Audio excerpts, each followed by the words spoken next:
T minus 50 seconds.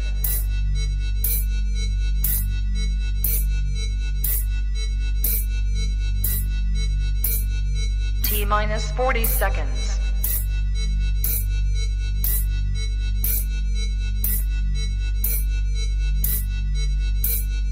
T minus 30 seconds.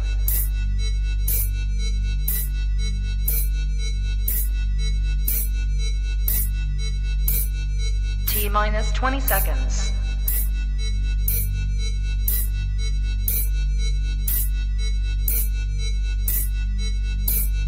Ten, 9, 8, 7, 6, 5, 4, 3, 2, 1, 0.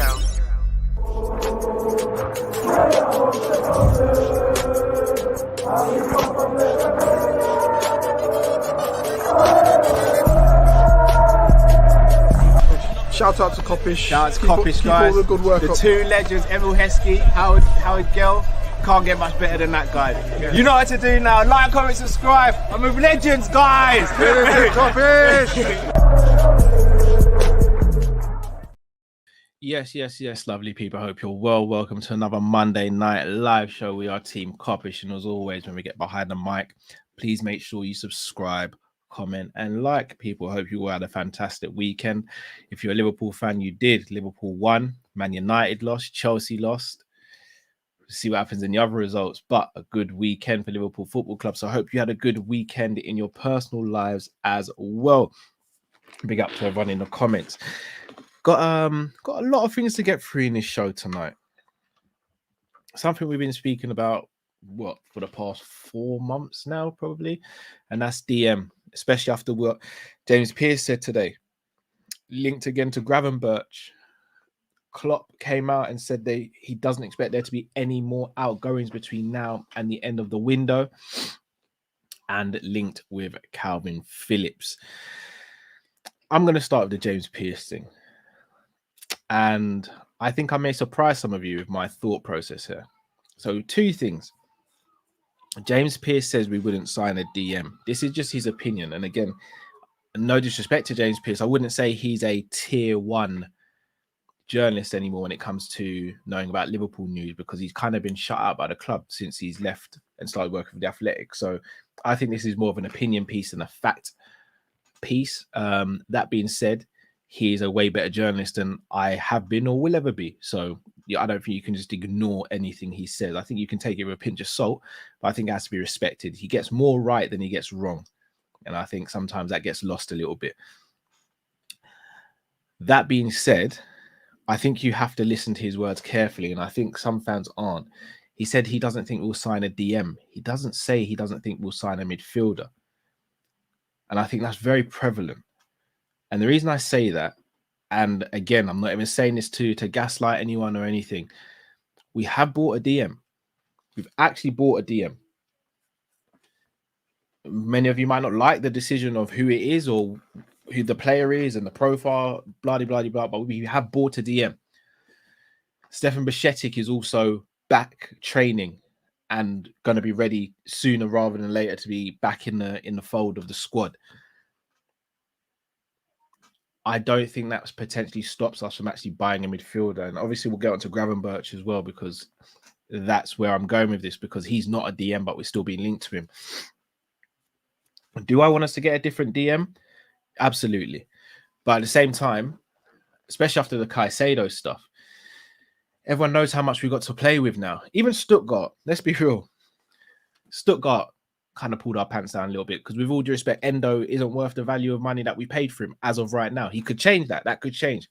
But as of right now, he's not worth that money. So Stuttgart looked at us and said, you're not going to just give us 5 to 8 million for this player. We're taking around 20 mil potentially. So deal with that, because we know how much you've got to play with. Everyone's screaming for Decore. And look, Decore is a very good player.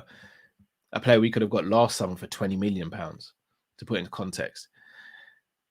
As much as I think people in the club may rate Decore, I don't think they rate him as a 70, 80 million pound player.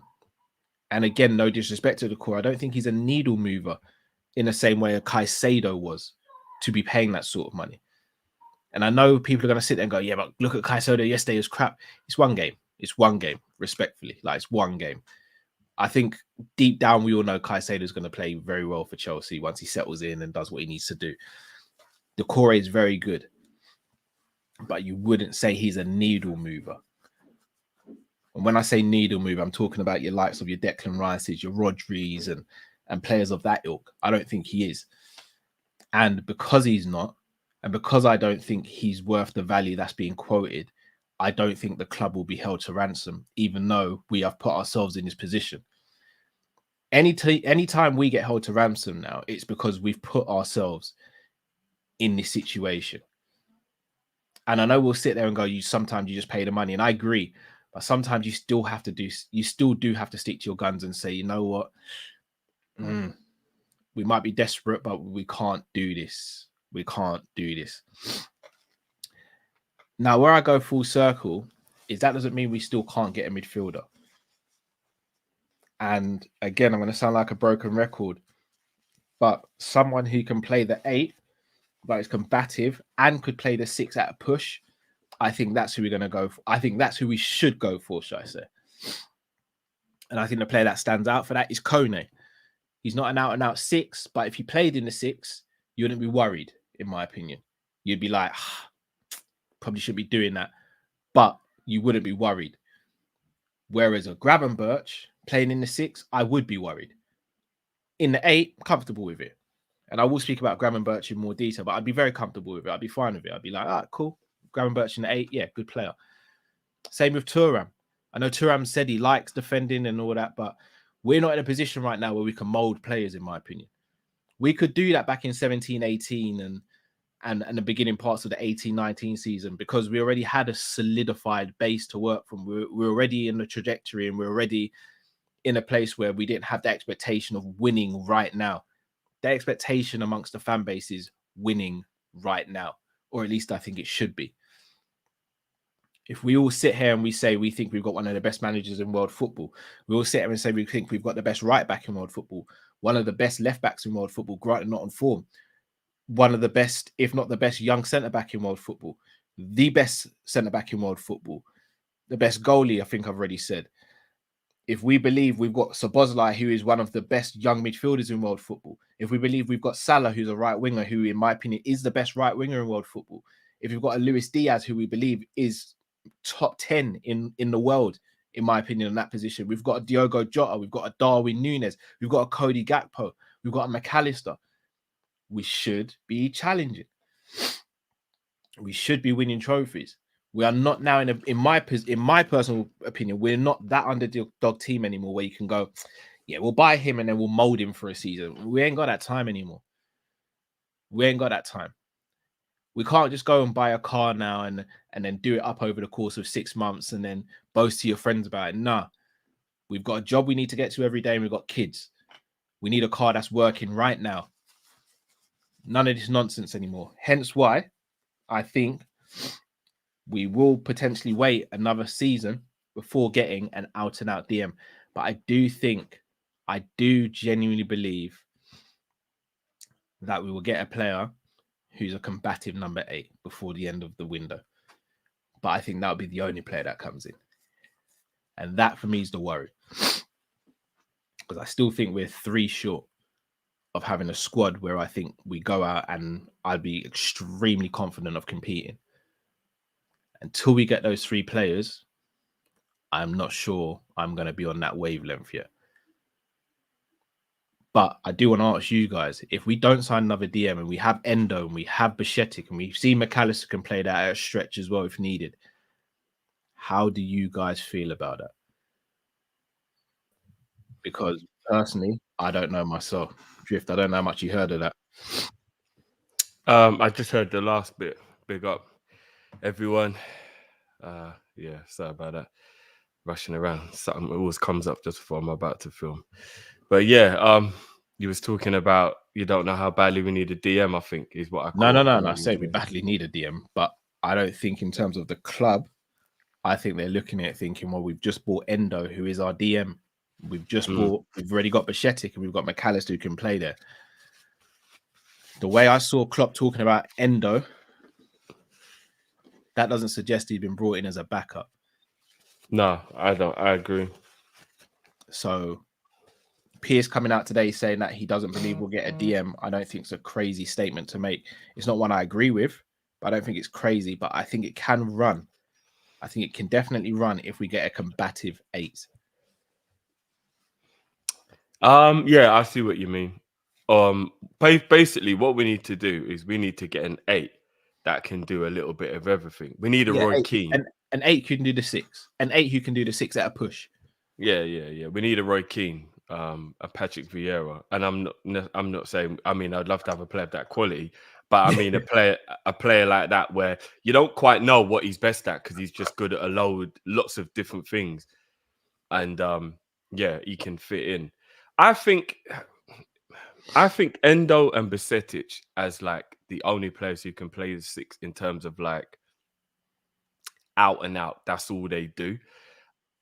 The thing is, I don't think Bajcetic is that. I think Bajcetic is kind of an 8 who can play 6 as well. I don't really think he's like a. He actually started as a centre back. I think he's more of a DM than people think. You know. Oh, is he? Well, in our team, the way he plays, he seems very comfortable as an 8, but can play defensive. He's just a brilliant footballer for his age, to be honest, bro. He's one of them. He's not to stereotype, but he's cut from that Spanish cloth, innit, where you can put in most positions on the pitch and he'll hold his own. Do you know what I mean? Like Iniesta played flipping left wing certain times, brother. You thinking to yourself, brother, he's like 5'6". He ain't got that much body strength and he ain't quick, but he's fine on the wing. Do you know what I mean? I think he's cut from that sort of cloth. Yeah, Iniesta was kind of quick, but yeah, I get what you mean. He wasn't that quick, you know. He's quick in the mind, obviously, but I don't on the ground. He wasn't that quick. If you go back and look at in his like early 20s, he was quick. Obviously, he slowed down, but he was quick when he was young. He was quick. I'm not saying he was like super rapid, but he was quick. He could beat players for pace anyway. I don't think so. You know, not for pace. I think he'd out. For me, he was like a Coutinho. He could just do you without you knowing what's going to happen next because. But Coutinho was deceptively quick.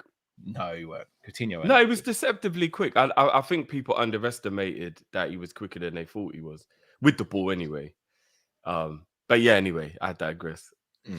I think we need to go and get. a combative 8 that can play 6 now. I'm okay with Bajcetic and Endo being the only 2 for this season, based on we have to give Endo a chance as well. We can't just write him off when he literally just got here. We have to give him a chance. And I don't have an issue at all if we go and buy another, like a Decore or anyone like that. I got no issue with it.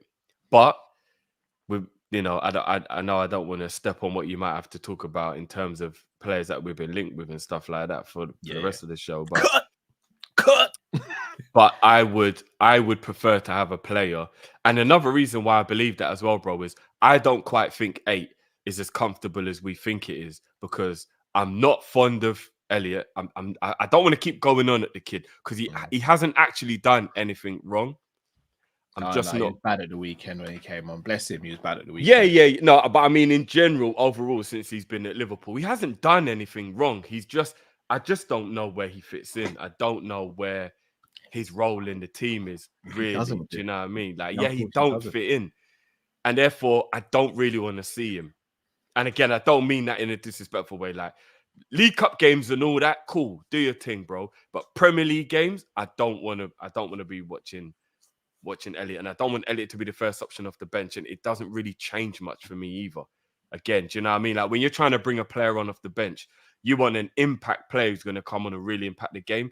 I'll say Elliott will impact the game maybe 2 or 3 times out of 10. That's not good enough for Liverpool Football Club. But you're coming off the bench, it's got to be a 7 or an 8 out of 10. You're making an impact off the bench.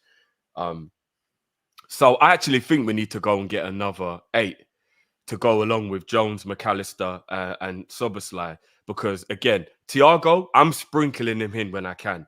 When he's there, bonus, beautiful, let's do it. But because we know we'll miss 20 games in the season, he just counts when he's there. When he's not there, you know what I mean? When he is there, I think he'll cook in this midfield with these players that we got around him now. Oh, of course. But, do you get what I'm saying? If he's not, boom. Plus, I think you kind of need 6 number 8s anyway when you're playing the team. He's still our best centre midfielder, Drift. He's still our best centre midfielder. Quality-wise, yeah, 100%. Yeah, quality-wise. So, yeah, I just want us to go and get one more, but he can do both.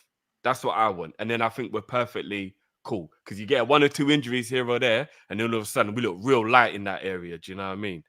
So, yeah. All right. So I'm going to go through the 8s we've got. Thiago, you're good with, providing he doesn't have to play every minute of every game now. Yeah. He's a sprinkling on top. Yeah. McAllister, more than happy with, right? Yep. So Bosley, more than happy with. So that's your 3 main ones.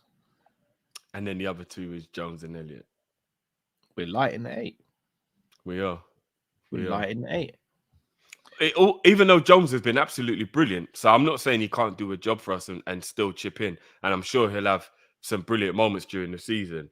But yeah, we are a bit light in it. We need to basically replace Elliott with a proper baller in that role. And then if Elliott is a backup on the right wing now and again and plays in some cup games and all that, so be it. And again, it's no disrespect to kid. I really like him. I like him as a person. I think he's very talented. I just don't see how he fits into the Liverpool team. There's just sometimes there's a player and you just think, how's he going to get in this team? Where is there a little bit like Harry Wilson, bro? It was like, how's he going to get in his team? It ain't about his talent. How's he going to get in this team, bro? I'll be honest, and I know people ain't going to like it, but Harry Wilson at Harvey Elliott's age wasn't given a chance, and Harry Wilson probably would have been more suited to us than Harvey Elliott is. He's quicker than Elliott. He's got a better shot than Elliott, and he's a better finisher than Elliott. In my opinion, he should have had a chance to be Salah's backup for at least a season, and he never got that. I think the only issue was, as much as he was injury prone, we had Shaqiri at that time, and he weren't getting in the team over Shaqiri. Because remember, I think they were both at the club at the exact same as you time. said, though, Shaqiri's mad injury prone, bro. There was a time where Shaqiri just went turkey, bro, and came out a new hairline, and he still weren't playing football. But I think Wilson had gone by then. Like, I don't like. He's not like he was at the club, but he weren't playing. I'm sure he'd gone at that point. Wilson left in the COVID season, I think, or after the COVID season, because he went to Fulham, didn't he? But that's what I'm saying. Shaqiri was pretty much involved in the year we won the Champions League, in the year we won the league. It was the year after that when it was just like, what's happened to this guy? And he just kind of went missing. No. The year we won the Champions League, don't you remember Salah fell off massively for a large portion of the second half of that season. Do you remember Mane was dragging us through in the 18-19? I think people forget 18-19. Mane was the one dragging us through until Mo scored the rocket against Chelsea, where you and Matt were at the game. Before that, Mo was throwing up stinkers. But was he? I don't even remember that. Everyone was saying, "Wow, where's Shaqiri? Why isn't Shaqiri getting a nod if Salah's playing so bad?" And then we came to find out Shaqiri was carrying a knock, but he was still getting on the bench, but had a knock, so couldn't play. Fair dues, I don't even remember that, bro. So yeah, no, but 18-19, it was literally from like I'd say February to mid-April, Salah was really off the pace and was missing chances and weren't really doing his thing. And Mane was dragging us. Mane was dragging us and Bobby was doing his thing in the away games mainly, but Mane was dragging us. Fair dues. But yeah, obviously we digressed there. But I do think Wilson, in my opinion, would have been a really adequate backup for Salah for at least a couple of seasons. And then obviously we would have had to move him on because he would have wanted to be a starter. But I'm with you, Drift. I love Harvey Elliott. I really do. I don't know. I don't know where he fits in. I don't think he fits in. I would actually try and get Elliott on loan this season. And the same with Ben Doak. I'll try and get them out on loan. I'm all right with Doak. But Elliott, I think Elliott needs to go. I would love Elliott to go and play for a team where I know it's really going to benefit him, like how Gallagher got the real benefit from playing at Palace for that season, or something similar to that. Like, if I don't know what type of team plays the type of football that would suit Elliott, but I want him to go to a team, maybe even Crystal Palace. I want him to go to a team where he'll get Premier League experience. I don't want him getting Championship experience anymore, or what have you. Like, I think he needs Premier League experience now, and then we'll know whether he is ready for the fight. I don't know who's like a mid-table team, Cal, like Brentford or Crystal Palace, or like a team like that I think Elliott would get into their first team. Here's the thing: unless you're playing Elliott as the 10, or right wing for Palace. I don't think he starts at Palace because he's not better than Elise. And he can't play left wing. And if Eze's playing in a 10, he's not better than Eze either. I mean, so what team do you think would be what Premier League team? Fulham. Let him go back to Fulham. To Reds TV. Go and subscribe to their channel. They're saying Fulham.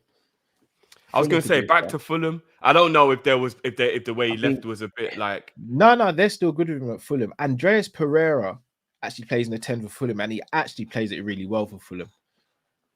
Yeah. Pereira's actually been doing well since he went there. To be fair, been good for them. So Watford maybe on loan. They don't really have a lot of money. Maybe Watford. Wolves. Sorry, like they don't seem to have a lot of money. Maybe Wolves. Like just like a Burnley's a shout with Vincent Kompany as well. Yeah, a team like that, a team where he's going to get Prem experience, but he'll get in the team. Like I want him to go and do that, and and let's see whether Nottingham Forest, Sheffield United. There are quite a few. I think there's some Premier League teams that he could go and do well at. I really do, and flourish and play some Premier League football and prove that he's good enough and whatnot. But I just don't see where he fits. Well, let me ask you a question, bro. What's Elliott's best position?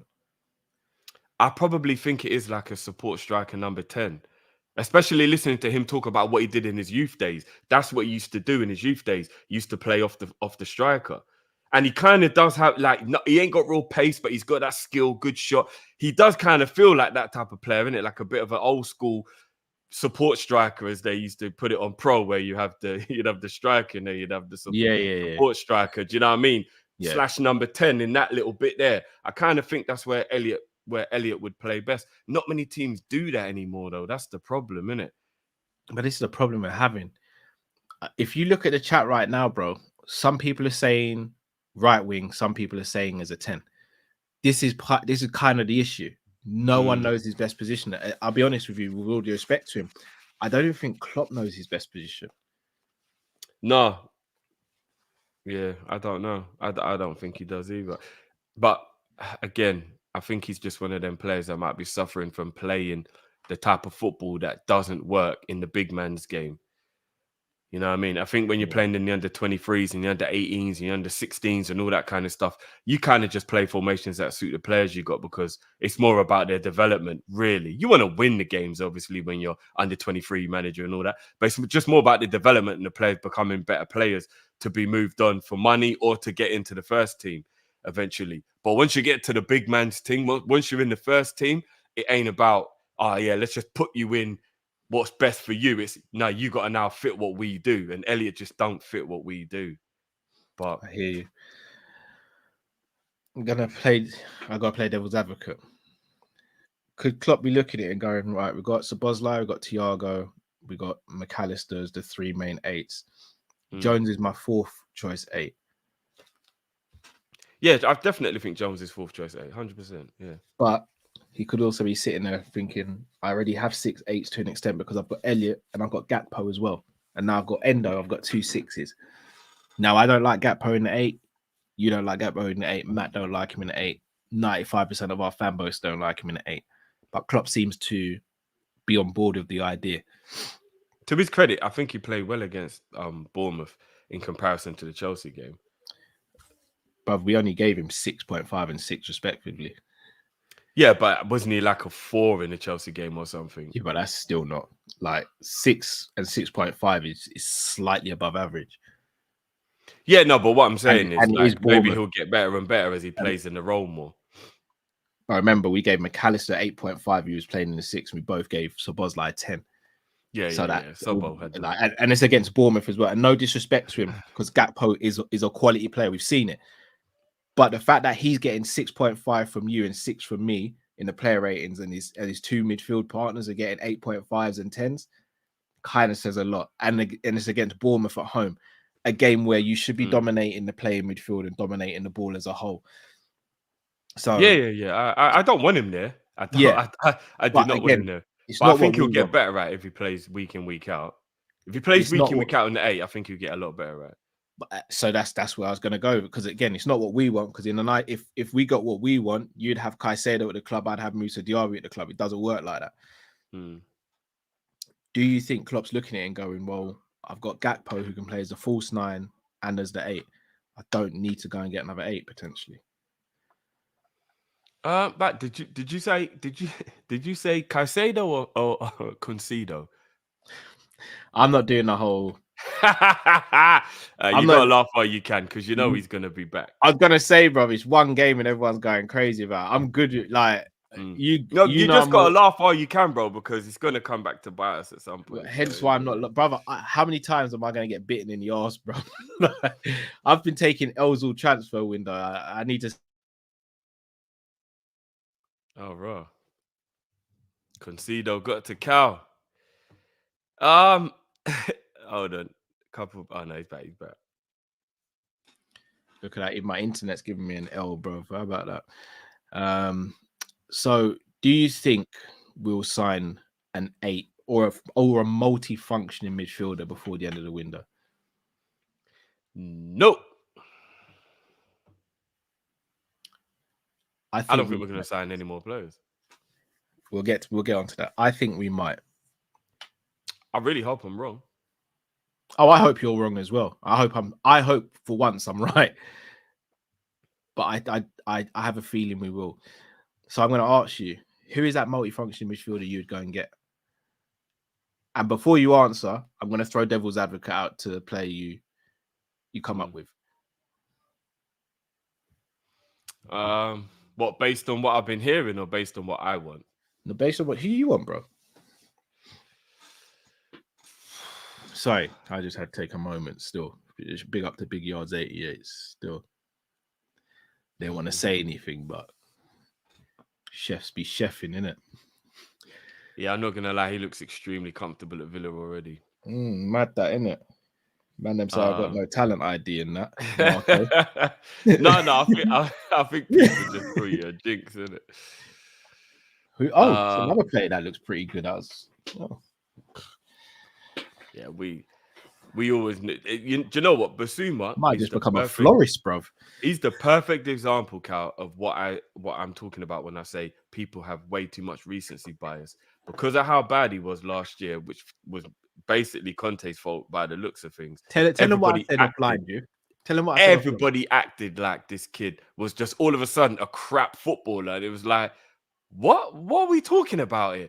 Basuma was the guy that we all wanted before he went to Tottenham. What, you're just going to turn your back on him because he had one bad year under Conte and a really bad Tottenham season overall?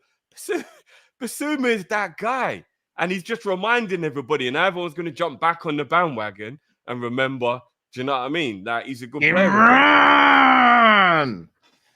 Jiff, what did I say? What have I been saying for a calendar year? You did. I'm still not sure about this. But I definitely believe that they're in the same bracket, regardless of which one you want to put above the other one. I think they're both in the same bracket. They're just both special ballers. They're brilliant footballers, and Chelsea and Tottenham, but between them have just got 2 absolute G's in their team. So the difference is one cost 30 mil, one cost over 100 mil, and we could have got the one for 30 mil. Yeah. I mean, we could have got both. Yeah, but well, we messed around. Do you know what? I will agree that Basuma is a better footballer than Caicedo. I'll agree with that. You know, he's all round skill set. But if you're just talking about being a holding man, then I don't necessarily believe that Basuma is better than Caicedo. But as an overall footballer, Basuma's silky, man. He's silky with it. Do you know, Basuma's kind of got. See Kone and Basuma. Oh, man, you see Kone and Basuma, man. There's a lot of similarities. I could just sit here tonight and not even say anything because Drifty's doing my work for me, and you lot in the comments are saying everything that's in my mind. I'm just gonna sit here and stay stum. There's a lot of similarities. So while one's only worth 35 mil, still, ironically, very similar to what Tottenham paid for Basuma, we should be going out and getting him. That's what we should be doing, bro. Put the flower emojis in for Drifty right now, because not only has he read my mind, he said exactly how I'd say it as well, people. Just flower emojis for Drifty, please, people. So there's your answer. There's the answer to your question, Cal. I'd go and get Kone. All right. So obviously, you know, Kone's my first choice. But what I will say, I'm going to play devil's advocate now. Why should we go and get Kone when his injury record is a little iffy. I don't think it is, bro. Remember we looked at it and it's actually not Play that a long bad. drift, man. Play a long drift. No, but I gotta go with I gotta go with the realism, bro. I gotta go. I know. Like No, he's had a couple quite a of few niggles. injuries. He has had quite a few niggly injuries. But Cal, Small he's only injuries. out for like a game or so when he gets them. So I'm all right with that. If he's missing a game here and a game there, do you know what I mean? Like as long as he's not missing like 8 games in a row and things like that, I'm all right with it, bro. And at 35 mil, I think it's a risk worth taking. Okay. I'd go and get Kone. I'm going to throw another name at you then. Thuram. I ain't got no issue with. I ain't got no issue with defensively as Kone, but I think he's better going forward than Kone. See, here's the thing. I think Kone is better defensively than Thuram now at this stage of their careers. I think that Thuram could maybe be molded more into a DM though, and end up being able to be that role. Therefore, I ain't got no issue with Thuram either. Absolutely no issue with Thuram. I prefer Kone, but I haven't got an issue with Thuram. Not one bit. All right. Now here's where we go to the next segment where we do it seamlessly. Gravenberch, yes or no? Yes. Would you take him over the other two? I'd put him in the same category. I just prefer Kone. Kone, Thuram, and Gravenberch, I think all go in the same category. I don't care which one we get. I think all of them are brilliant footballers. I think Gravenberch he's ahead of Thuram if you think about the Gravenberch that went to Bayern Munich. Maybe he's regressed a bit now with having a year where he didn't really play much football. But I think people forget how good Gravenberch is. Again, it's the recency thing. If you go and watch Ajax Gravenberch, kid was a baller. Kid was an absolute baller. And a lot of people are forgetting these things when it comes to these players. And you know, Basuma, as I said, is one of them. Gravenberch is now one of them. Like, you go out in the limelight for a little while and people just act like you weren't a good footballer. All of them very similar ages. I think Gravenberch is 21, 22 as well. All very similar ages. All the new crop, all the new generation of midfielders coming through to bust up the thing. Go and get one of them.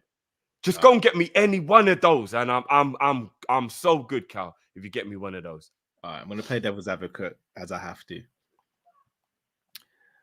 Could Gravenberch have looked as good as he looked because he was playing in the Dutch league in the same way we've seen other players look brilliant in the Dutch league and not really be able to transfer that over to other leagues? Ziyech, Anthony, the list has been growing recently. Do you think it's one of those? And then also, if Gravenberch is leaving Bayern Munich because of a lack of playing time, is he going to get that much more minutes and game time at Liverpool? Considering, in my opinion, if he comes to Liverpool, he's not going to be better than Szoboszlai, he's not going to be better than McAllister, and he's not better than Thiago. There's an argument about him and Jones as well, if I'm going to be honest, in Klopp's eyes anyway. No, I think Gravenberch is a better footballer than Jones. No, I'm not saying in our eyes. I'm saying Klopp's eyes. Yeah, he ain't gonna come in and just play every week. You're right, but I think there's a few factors that might change things. I think playing for Klopp is one.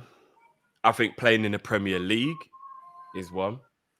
I think playing in a team that kind of seems to be a little bit more cohesive overall. Bayern Munich do seem to have a bit of issues. It seems all rosy when Kane went there and all that, but like I do hear a lot of rumors about Bayern Munich being a little bit unharmonious in general. Yeah. Maybe that's a little bit off-putting. But I mean, he's at a brilliant club. He's at a brilliant club. It ain't like he plays for some idiot club. Bayern Munich are top 5 in the world. He's at a brilliant club. Like, if he wants to stay there and fight for his place, then cool. I guess what you got to do is you got to think, whose team does he get into first? Bayern Munich's or Liverpool's? And Manchester United. Yeah, I've heard that Man United want him. I'm not too sure whether Man United is as appealing in terms of like having to worry like if he had a choice. I don't know. I don't want to be... Ten Hag's there. Yeah, but... I don't think you can sit there and say, bruv, Ten Hag was his ex-manager. Yeah, no, I know. Ten Hag has got the best out of him as a player so far in his career. I know, Ten but Hag what I probably would say knows to it better than Gravenberch, anyone else as well. what I would say to Gravenberch, if Gravenberch ever sees this, is Anthony also used to play for Ten Hag at Ajax, and Ten Hag was getting the best out of him. Man United might not be right somewhere, and it's just affecting them, because I think Ten Hag is a good manager, and they do have good players. There just seems to be just something wrong at Man United that just can't quite be figured out. Do you want to go and take the risk that doesn't get figured out? Or do you want to come to Liverpool and possibly help us to try and win some trophies this season? I don't know. Again, I'm not going to disrespect Man United and say, like, no, they're crap and he would never want to go there. But yeah, and I don't know whether he wants to play for a manager he's played for again. Because sometimes you'll hear players say, like, I've already worked with that manager, I wanted to try something new. I don't think it always is a formality that a player just goes, oh yeah, he used to be my manager, so I want to go and play with him again. So you never know. Plus, Ten Hag has actually got to just like take his head out of his Ajax bag and like, you're gonna go and buy anybody that isn't from Ajax or someone you used to want at Ajax or somebody that you used to manage or They got Mason Mount, innit? Yeah, but Ten Hag wanted him from when he was on loan in Holland. He tried to sign him. Oh yeah, that's the point. You know, I think Casemiro's the only one. And I think he was given Casemiro. I don't even think that was his choice. I think the club just said, look, we're not going to pass up this world-class midfielder. You're having him. Because they couldn't get Could you not say everything you said about Man United to an extent could be applied to Liverpool at the moment? No, bro. We are in a transition at the moment. It's not been very harmonious at the club, especially behind the scenes. We've had our pants pulled down pretty much all summer. On the pitch, we're not harmonious. I wouldn't say we're not harmonious. I'd say behind the scenes where you've got people leaving left, right, and centre, you could make that. Oh, you mean like the hierarchy? Yeah, the hierarchy, yeah. You've had a high turnover of players in recent years, especially players highly favoured by the manager. We've got a manager who, I hate to say it, but has showed favouritism a lot of the time. And do you think if you're coming to a club like Liverpool, you look at some of the way, you know, like a Fabio Carvalho treated, and you look at some of the other players who, no matter how their performances are, like a Tsimikas, for example, is going to be benched next game or next big game. Do you look at that, and does that factor in? I mean, I guess to a degree, I guess. But then if that was the case, then we probably wouldn't have been able to get a few of the players who we have got. So probably not. Because it's Klopp. And I know people think Klopp's got favouritism, but generally speaking... No, he has. No. But generally speaking, I don't really think it... I think there's just the odd... Like, so you had Endo, you've got Virgil, you've got Salah, you've got Robbo. I think there's like some people in the team where, yeah, there does seem to be like favouritism. But then I think there's a large portion of the rest of the players that I don't think there is. So just because there's favouritism to a few of the players who are his generals who've ridden out through this whole time, I don't think every player in the team gets favoured. I don't think that's how it works. So in midfield now, if he comes in and he plays well, I think he'll play. Because Endo ain't there anymore. Milner's not there anymore. A few of the players who you would have called Klopp's favourites, they're not there anymore. So now it's time for you to become his favourite then, isn't it? That's a come in and ball out and become his favourite then. Do you get what I'm saying? How much would you be willing to part with for Gravenberch? Based on how much Bayern Munich paid for him, and based on the fact that he did have a whole season where he didn't really do anything to increase his value, 40? Bayern only paid 20 something, I believe. Yeah. So I'd be willing to go to 40. Do you think he's worth 40 right now when you look at Thuram and Kone? You look at Thuram and Kone, and they're both probably worth less than... You probably, in my opinion, could get them both for less than 40. No, but if you look at the market, I think that might just have a little bit to do with the fact that they are at clubs that maybe don't have quite that... some clubs just can't demand certain levels of fees like that. And I'm not trying to be disrespectful, but you know, there's the odd club that they can't really like. I mean, how much did the RB end up going for? I think it was 45 mil or something like that. He's way more than a 45 million pound player. But I think maybe because the club just can't really demand, You know what? You know those I type of clubs. They just didn't need you bringing the Derby back up. so. Didn't need that, bro. But you know those type of clubs. They can't really do the whole, bro. We want 80 mil or done kind of thing. Like maybe that's why Kone and Thuram are going for around about that 30, 40 mil. And plus, once we put a proper bid in, it might get rejected. Maybe Kone will go for more than that, or maybe Thuram will go for more than that. That's just what we've been told.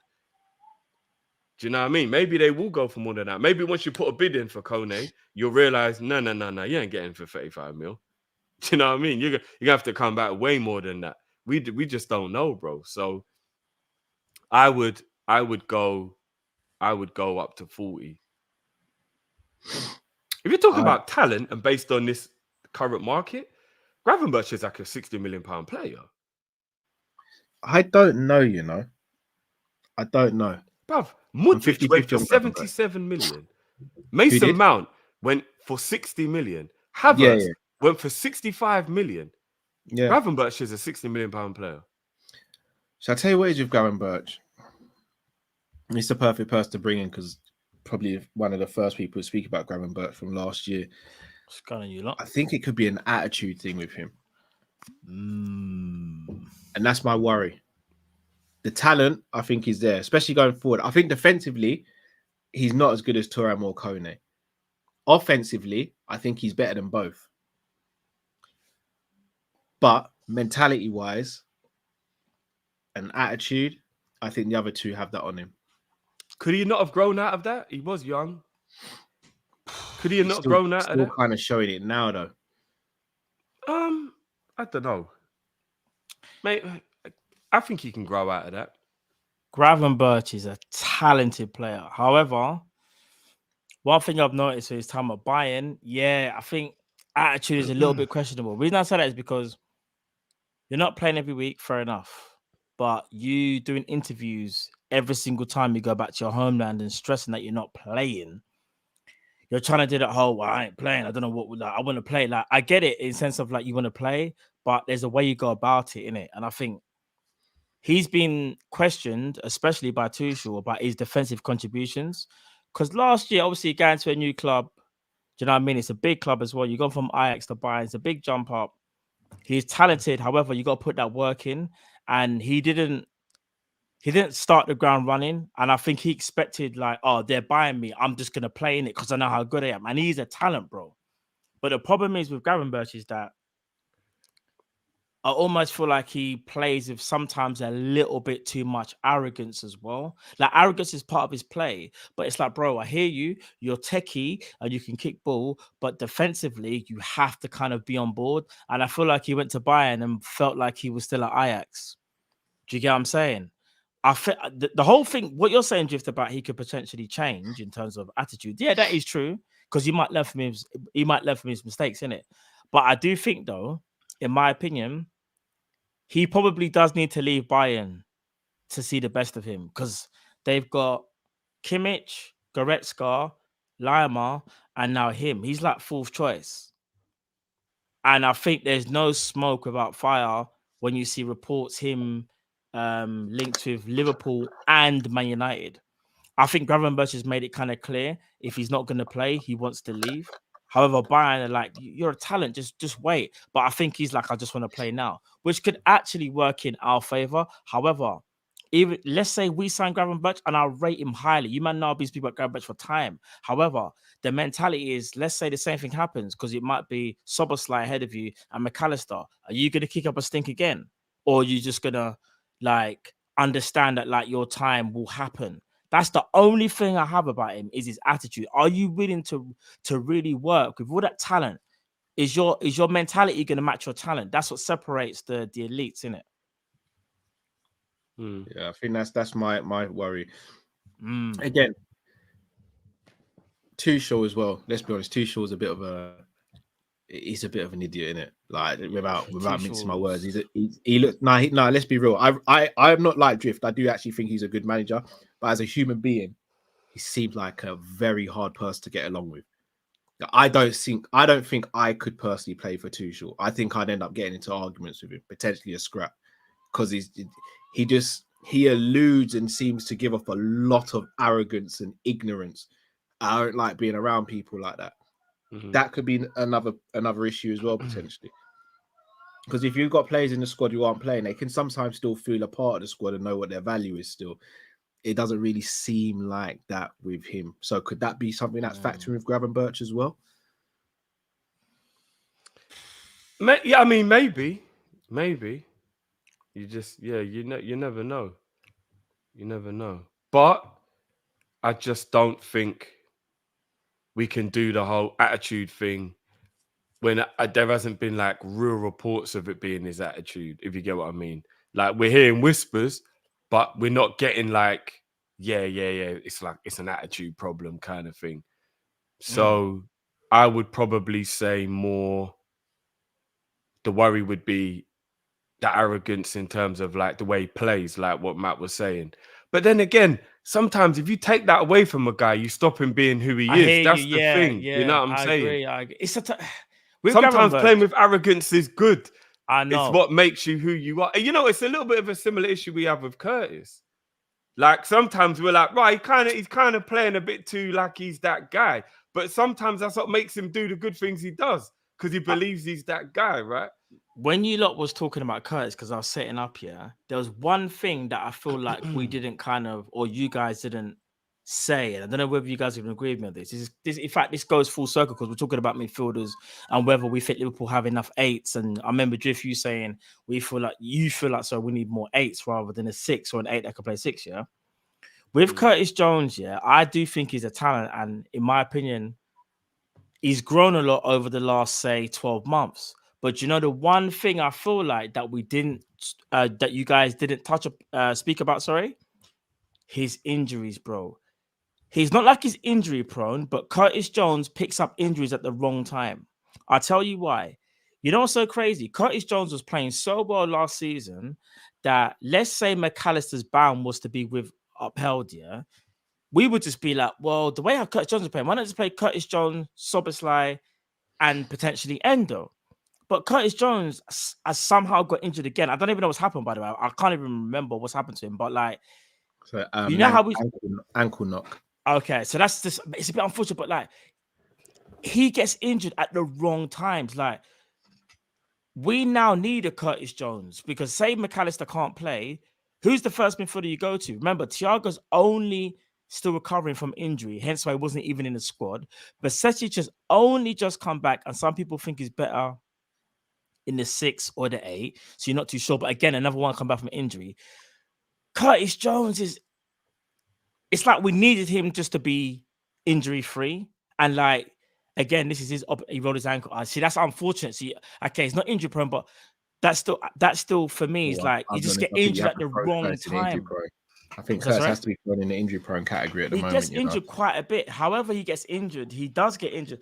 But again, it's just unfortunate. Wasn't it an eye injury that made him miss the most? Yeah, he got like some mad. That's not injury prone. That's the most unfortunate thing. No, but bro, he had an injury before that one last season. However we look at it, though, we still got to just be like, okay, we can obviously factor in how you got injured, but we still got to look at black and white. How many games have you missed through injury? Regardless of whether someone poked in your eye or whether someone rolled your ankle in training. He's not necessarily injury prone, it's more about he just gets injured at the wrong time. And I don't think we've really spoken about that because Jiv, he was talking about our 8s and how I think he was saying like how we need what did you say? Like more 8s because of Harvey and whatever. And I was like, in my brain, I was like, I kind of hear what you're saying because Harvey's kind of like doesn't really fit in. But Curtis Jones should really be there to the point where we don't necessarily have to worry about Harvey too tough. But because Curtis Jones is very like, he's either there or he's just not there. That's why we have that conversation. And not only that, it's about quality. Like quality. Not quantity, quality. And that's why I feel like, if you hit the nail in the head, Harvey Elliott is like in between the 8 and the 10 and the support striker. Curtis Jones, I think, has kind of said to Liverpool, play me in the 8. I can do this thing. And for England under 21s, I played the 6, but I'm at 8. But then he's not available. And then now we talk about, bringing players in like a Gravenberch, where this is why like I don't agree with what Liverpool were doing. Brings me back full circle. I still feel like we need another 6 because like you said, if you're talking about Bajcetic as well, Besetich just come back from injury, and having to rely upon it. Endo hasn't played in the league before, and the Besetich is still young. I feel like we need a Doucouré in there or someone like that. I don't know how you guys feel about that. Well, do you know what? Me and Drift spoke about it. So without us giving away what we said, I'm going to ask you a couple of questions, Matt. Do you think Doucouré is enough of a needle mover to be valued around 70 or 80 million? And I know we're desperate right now, but do you think he's that guy? Because in my opinion, Caicedo was that guy. Caicedo was a needle mover. So when you're spending 100 million on him, yeah, I know people say he was crap yesterday, bloody, bloody, blah, but he's a needle mover. You keep saying his name wrong, Cal. I'm not What do you say? Nice. Called him Caicedo. His name isn't Caicedo, but it's Concedo. Oh, snap. I was gonna say. I was like, did he say Caicedo? Yeah. I'm gonna rinse this until he has a good I know, game. we've only got one game. It's like last season with Haaland. Remember the Charity Shield with Yeah. Remember? Life comes at you fast, Concedo. That's all I'm saying. So I asked you, Matt, is he really worth that amount? Because let's be real, no one was speaking about him before like we got to this situation now. No, at the beginning of the window was going, Crystal Palace, go and get him. Go and no one was mentioning him. So we're doing that thing that we do sometimes as Liverpool fans and go, because we've been linked to him, suddenly he's a sick player. I'll tell you why. Concedo, like what Drift says, we'll just let it last for this episode because you know it's going to ball out after that. But Concedo, yeah, he was the needle mover. He was. Doucouré is not necessarily a needle mover, but he's still an important part of the puzzle. Not only is he a great protector of the back four, he adds presence. It's hard to explain. Like, imagine he doesn't even kick the ball, but the presence is there. So I'm not discrediting Endo, by the way, because I think Endo is actually going to surprise a few people. I think he's going to surprise me. And I think Endo is actually going to be very good for Liverpool. However, for me, and maybe because I haven't seen enough of Endo to say that, so maybe people will have got me, but I've seen more Doucouré. Doucouré has a bit of presence around him. So even though I hear what you're saying, he's not a needle mover, do you not understand how the midfield changes, that the dynamic changes if you say Doucouré, McAllister, and Szoboszlai? Because Doucouré, I don't know what's going on with Palace tonight, by the way. I'm not even watching the game. I don't know what's happened. I ain't got a clue. Maybe he's having a bad game. I haven't got, you know what I mean? But from the comments, he's been having a good game. Okay. But he is a very, very good player. And you have to understand, he's playing in a Palace team. And a Palace team where he's very restricted. And obviously, no disrespect to the Palace players, but they're not as good as Liverpool players, isn't it? Like, majority of them, do you know what I mean? 90% of them aren't. So you kind of have to respect that. Doucouré for Liverpool would do absolute wonders. Do you get what I'm trying to say? So he might not be a needle mover, but for what we need, a DM who adds presence, and not only that, very physical, but a bit more technical than what people realize. Yeah, I think Doucouré would do us a world of good. And again, I understand it. He's not 70 mil. He's not 80 mil. That's crazy. However, if you can bring him in for like 60, 65, because remember, we shown our hand, didn't it? That's the problem. That's what I'm saying. Do you know what it is? We were playing dominoes, and all the dominoes fell on the floor, and Drift and you, man, saw I got double six. You saw I got double six. And we're gonna block you out the game, bro. Yeah, so you know what cards not to play in it. You know the card, so it's one of them ones for us, isn't it? We haven't got a choice. But I'm telling you from now, me personally, as much as I rate Gravenberch, if we were gonna make one more midfield signing, I'd rather check Doucouré than Gravenberch. Personally. Would you rather Doucouré or Kone?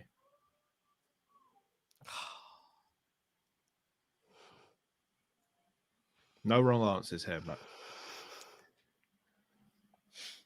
He's lying. There are. You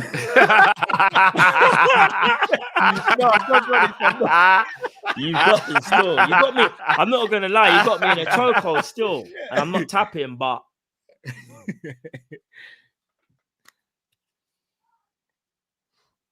you know what it is? Remember that video? I know people are gonna say I'm deflecting, but do you remember that video that I posted? No, but do you remember that video that I posted last week? You're doing with Thuram and Kone. I need an answer, bro. Who told you, bad man? Do you remember the tune though? You guys remember the tune? What tune? You don't remember the tune? I talk about music. I need an answer, Matt. Kone or Doucouré, bro? Is Kone injury free? That was a mad deflection, you know. No. Like me and Cal were talking about Jay-Z versus Nas, and then Matt was like, "How much are Mars bars now?" We're like, No. Bro, what? Where did that come from? No. But I'm just saying, G-Man, remember when I showed, remember I was like, check out the video. All jokes aside, this any deflection. Turam and Kone video. Yeah. I'll talk about. So this is what I'm going to say. What's the point of him saying that? Hold on, what's that? I think we're getting interference, guys. What? What's your answer, Matt? But so this is my point, no, Matt. This is my point. The fact that who's phoning you, Matt? is an out and out deal. We see you blinking, Matt. We see you blinking, bro. We know you're not frozen. We see you. The fact that Corey is an out and out 6 and Kone is not. Yeah. Doesn't that suggest he's not a needle mover because you're still choosing the 8 potentially who can play? Do you know what it is? I'll be honest. I'll change it then, Matt.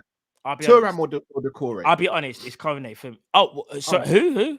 Turam or the Corey then. For what we need, Kone. You know why? Kone can do up 6 better than Turam, but Kone can also do up 8. And I think Turam, as much as I prefer Turam, sorry, did I say that? Sorry. I'm saying Kone. Sorry, I'm getting all the name. I'm saying Kone is the best fit because Kone can do up 6 and 8. I think Kone is a boss. Yeah, Kone is the player we should be getting. And I think for the fee as well, we'll get him cheaper than anybody else. Turam is my favorite out of the 3 because I think Turam has the highest ceiling going forward, but maybe not defensively. And I think Chet Doucouré for the Premier League experience, he's also a boss, but I just think Kone's got that. Do you know what it is? Kone strikes me as someone that, like, I know Chet Doucouré is kind of press resistant, but not the same as Kone. I feel like if you press Kone will drop one shoulder and he's gone. I feel like Chet Doucouré can do that, but he might also get caught out at the same time. He just hasn't got that thing like Kone has. Kone is kind of deceptive do you get what I'm trying to say? I think Kone's the guy, bro. I don't want to be disrespectful to Doucouré because I don't think he's a crap player or anything, but no. In comparison with Kone, he's a basic B. He is, man. I wouldn't go that far because Doucouré is more. No, he is. Compared to Kone, he is. I think Doucouré is actually very good. But if we got Doucouré last summer for 20 mil, I'd have been over the moon. But I know it sounds silly. Yeah. But paying 70, 80 mil for Doucouré, that's when you know kind of mad. Yeah. I wouldn't pay more for Doucouré than we were gonna pay for Lavia. Agreed. 60 in it. I think 60 is like the max. 50. 50. Oh, no, but we went 60 for Lavia though.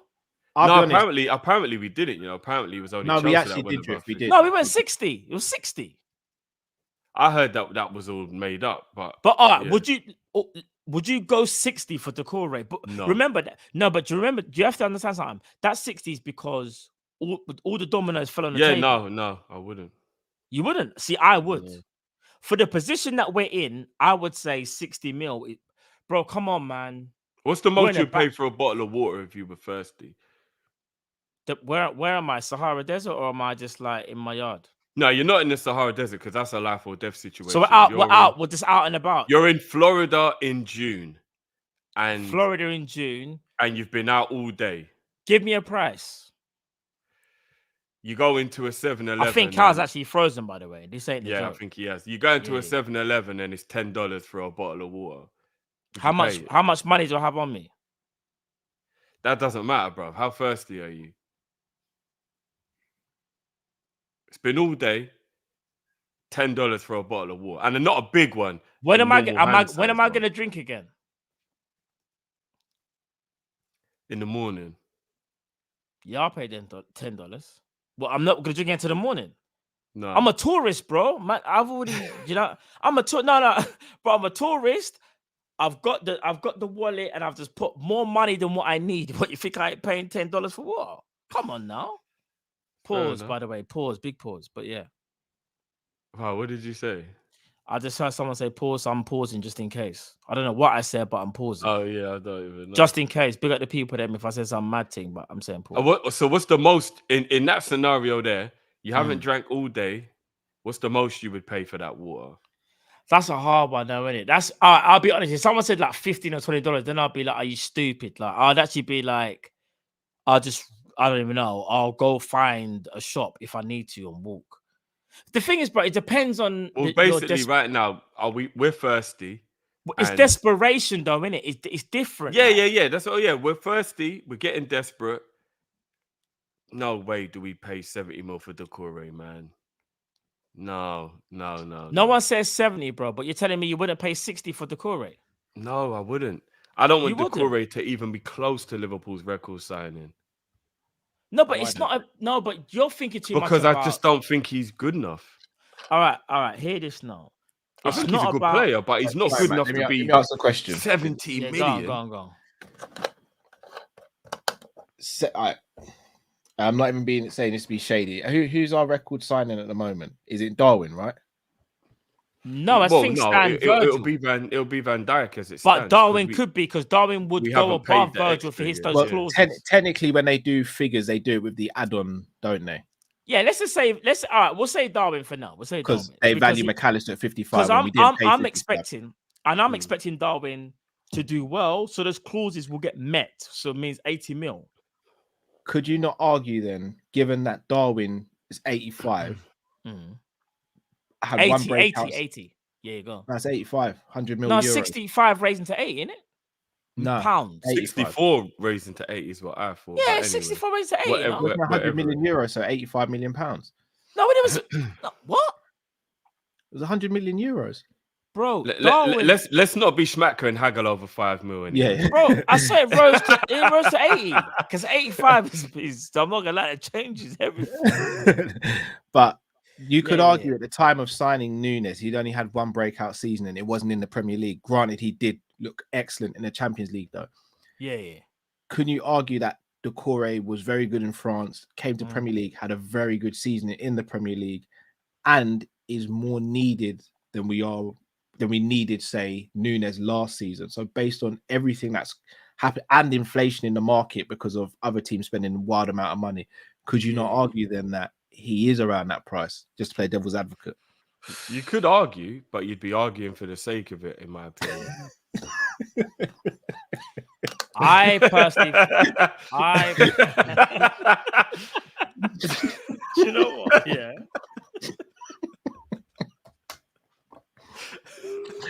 That's the most ignorant you've ever been on this channel. Bro, that went full ignorance. Says you can argue. You won't be worth it, though, bro. Like, it's up to you. The thing is, as well, goals are currency. I hear you. You'll always pay more for an attacking player because goals are currency. As a defensive midfielder, it's very hard to justify 70 million. But Drift, you have to be careful. In your with that, eyes, though. it is Drift. I disagree. Because he's right. Goals are currency. And unless it's Casemiro or it's or a player of that level, then it's very hard to justify 70 mil on a DM. Hear me now. I'm playing devil's advocate, by the way. This is this devil's advocate. I'm doing a count now. I'm going to do a count. This is the devil's advocate. I hear what you're saying, Drift. But then some people will go, goals are worth gold, you're right. But 65 mil for 16 goals? Yeah, but that's just his first season. You got to judge him at the end of his Liverpool and then career, this season, he can't out Jota. We're 2 games in, bruv. But I'm just saying, he should have been in the lab, right? Where Klopp looks in and goes, I'm going to play him straight away. I'm playing devil's advocate. Only 2 games in, bruv. All right, I'm going to switch it on you then. Don't you start, just quickly, guys, before we move on. Yeah. When first game of the season, second game of the season, you played a team who you feel like you've seen in training over the last how many weeks you think is best suited. Because remember, you're trying to not take chances because you want to get points on the board more than anything. Later on down the line is where you worry about form. You're just trying to get points on the board. This is why I'm asking that question. I'm playing devil's advocate. It's not what I believe. I'm just playing devil's advocate. I want to stress that because I already see one comment, Matt's doing too much. It's like, bro, I'm just playing devil's advocate because we're talking about currency and worth. This is what I mean, bro. You can't say nothing. What, though? If you go and look at the performance that Jota put in against Chelsea, I think Klopp's playing Jota based on more than just he thinks he's better or whatever. I think there are more factors to it because if it was based on who deserves to play, Jota shouldn't be playing against Newcastle, but he is going to. He scored. Do you know what's so mad about Jota? You get what I mean? This is the thing about Jota. Well, raw. Jota did not have a good performance, bro, against Bournemouth at all. But he got a goal in it. But bro, his performance was poo. Like, but the thing is that because he works hard and understands the system that bit better than Nunes because he's been there longer, it's like it gives him the upper hand. What I do think will happen, this is just what I personally believe. I do think Nunes will start for Liverpool. I just think that it's one of them things where it's like, once he's given that chance and he puts in that work rate, because Klopp, I remember Klopp spoke about me in pre-season, because Klopp was happy with his goals, but it was like, it's not about the goals. It's about understanding the defensive intensity that you need X, Y, and Z. So I think once Nunes nails that, because Nunes will defend, but I think like me and you have spoken about this drift before. He just defends because he's got bare energy, but not doing it smartly. And I think once he understands to do it a bit better smartly, I think he gets into the team personally and like is a mainstay. But yeah.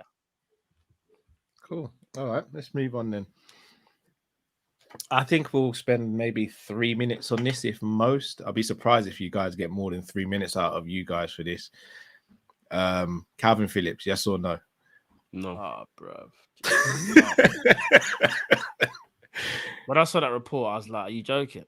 I was again for a minute and a half. Homegrown sway you anymore? No. 25, 30 million sway you anymore? No. Every answer is going to be no, Cal. Good hair? Kalvin Phillips, no. Just no, bro. Just cool. no. Okay, cool. We'll move on to the next section then. Okay, then. Klopp's come out and said he doesn't expect there to be any more outgoings. Are you surprised by this? And if yes, who do you think should be going this summer? Matt, because you've just pulled that face, I'm going to have to start with you, big man. If Klopp says things like we don't need no more players and he's happy, and he hasn't said that from what I've heard. No. Okay, reports are led to believe. I don't know if you man covered this. I don't know whether I'm going back or going forward to something that we might be talking about. You know the Endo thing.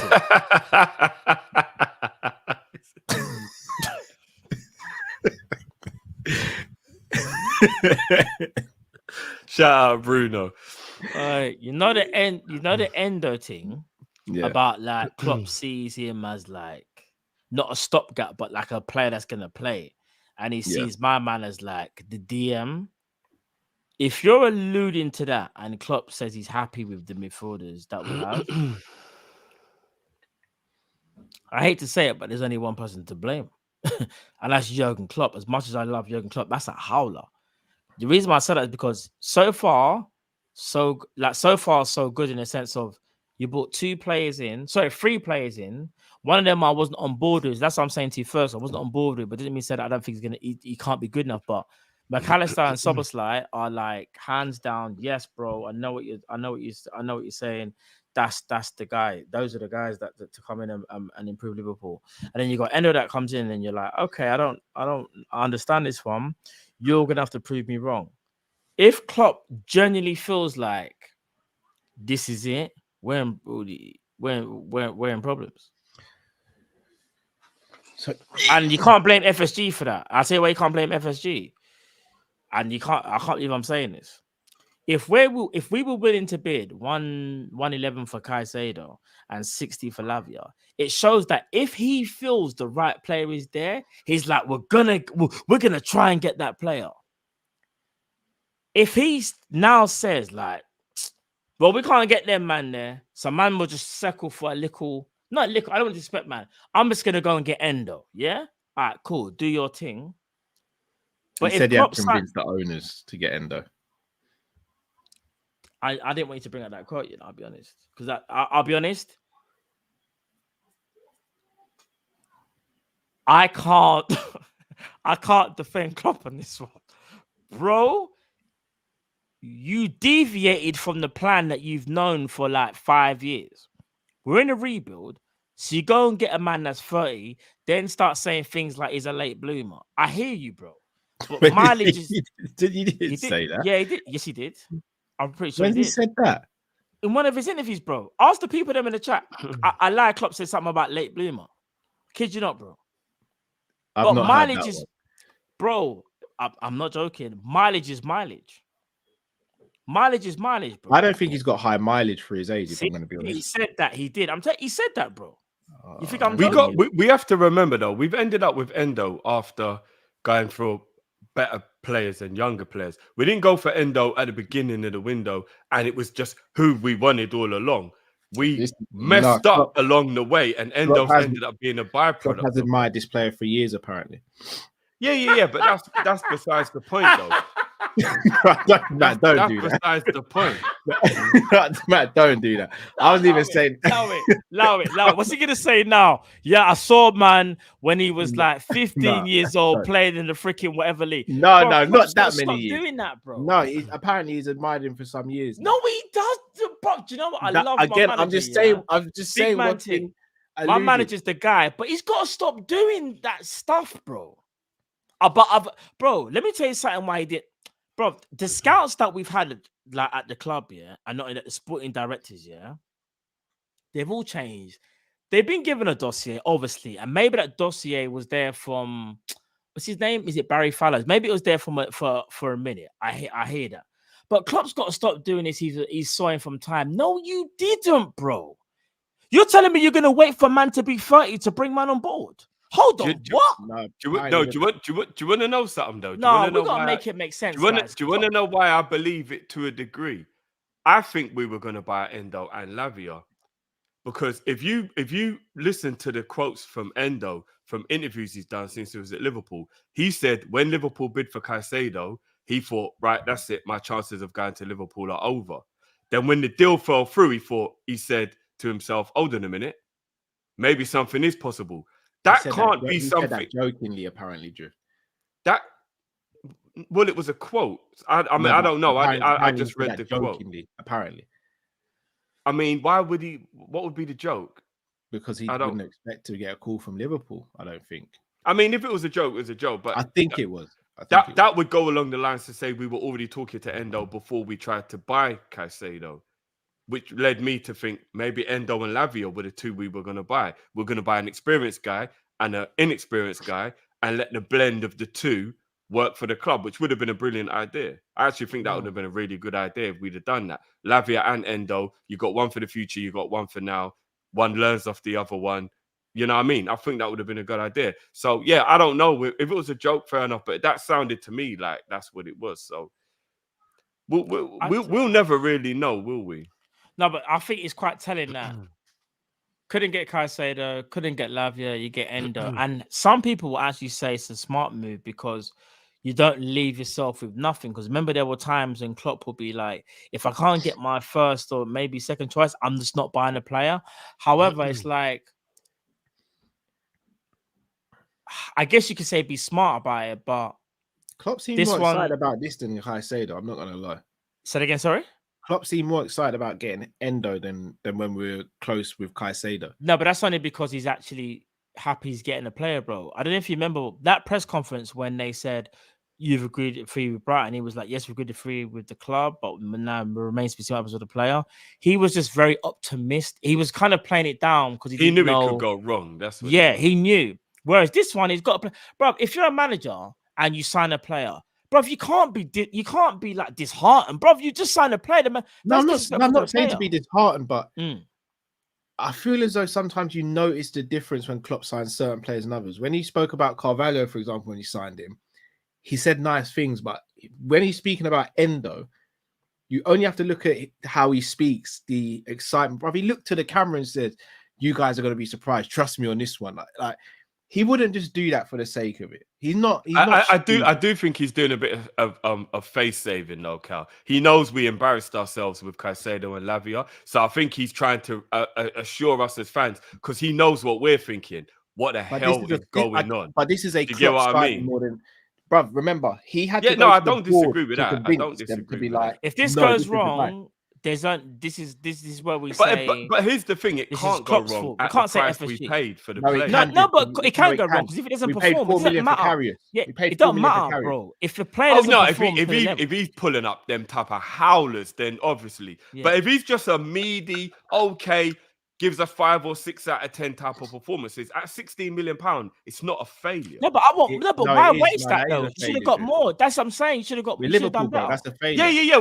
No, but I'm talking about him in isolation. I'm not talking about the overall scenario. Yeah, no, we should really be getting a top boy player. But any player who comes to Liverpool for 20 grand a week, £16 million transfer, is not really a failure if he's giving you 5 and 6 out of 10s. It's not. No, it is Drift because he's at Liverpool. He's at Liverpool. He's been deemed to be good enough to play for Liverpool, regardless of how much he's on or whatever. Don't worry about the fee. It's just about you're the manager, and you thought, regardless of the fee, you thought this player was good enough to take us to the next level or solve issue. Because here's what's so crazy, and this is why I think people are very 50-50 on this move. Yeah. A lot of people might have even saw more Andrade than Endo, yeah. And I kind of felt like with Andrade, like even though like Andrade is, again, he's like a 6'8", 8'6". He's not like a definitive 6, but I just feel like people would have been more comfortable with him and what he offers. Yeah, Endo is like an unknown quantity, and Klopp is trying to convince us that, like, trust me, guys, this guy is a bit of an anomaly. You didn't really know much about him, but I'm going to prove you wrong. And it's like, okay, cool, that's fine. But if it goes wrong, this is where I will say we give FSG a lot of slack. I still want them gone, by the way. I still want them gone. It doesn't change anything. But I can't sit here and say this is their fault because he sanctioned this deal. He's gone and said, I had to convince the owners. You've deviated from the blueprint, bro. So you knew we were in a rebuild. I don't think I don't think he's deviated from his blueprint though. No, his blueprint is probably I need to find some of experience. So let me ask you, though, what is, and I'm being genuine here when I say this, what is a bigger risk? Endo, a Japanese international with World Cup experience at 16 to 20 mil. Trinidad and Tobago at around 40 mil with no European experience whatsoever. Or Decore from Crystal Palace for 70 million, who's only got 1 year's Premier League experience. I don't think he's 70 bigger risk. Which one is the bigger risk? Do you know what I would say? I would say it's going to be out of Andre and Endo. Andre and Endo, because Decore's got that experience in the Prem. It's 100% Decore is the biggest risk. 100%. But you're basing that based on the value of the player. Of course I am, because when you're Liverpool Football Club, but he's played in the Prem, bro.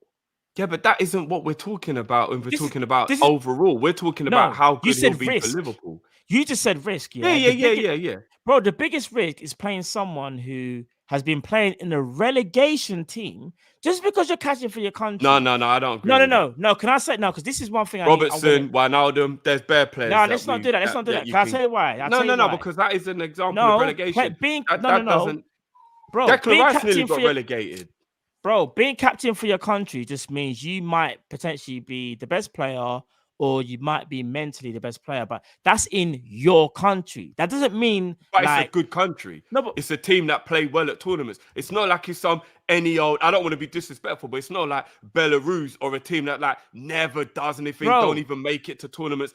It's a good team who do well in tournaments. Bro, no disrespect to because I that was it, but no disrespect to average team. Let's be real, they're an average. As I was gonna say, like, bro, like, come on. The reason why they're always at tournaments and they play well at them. Always at tournaments, bro. When was the last time they done team, no, Drew? They're an average team. Like, no disrespect. Bro, be honest. Did you know about Endo before we signed him? No. But this is what I'm trying to say, and this is what I want to say.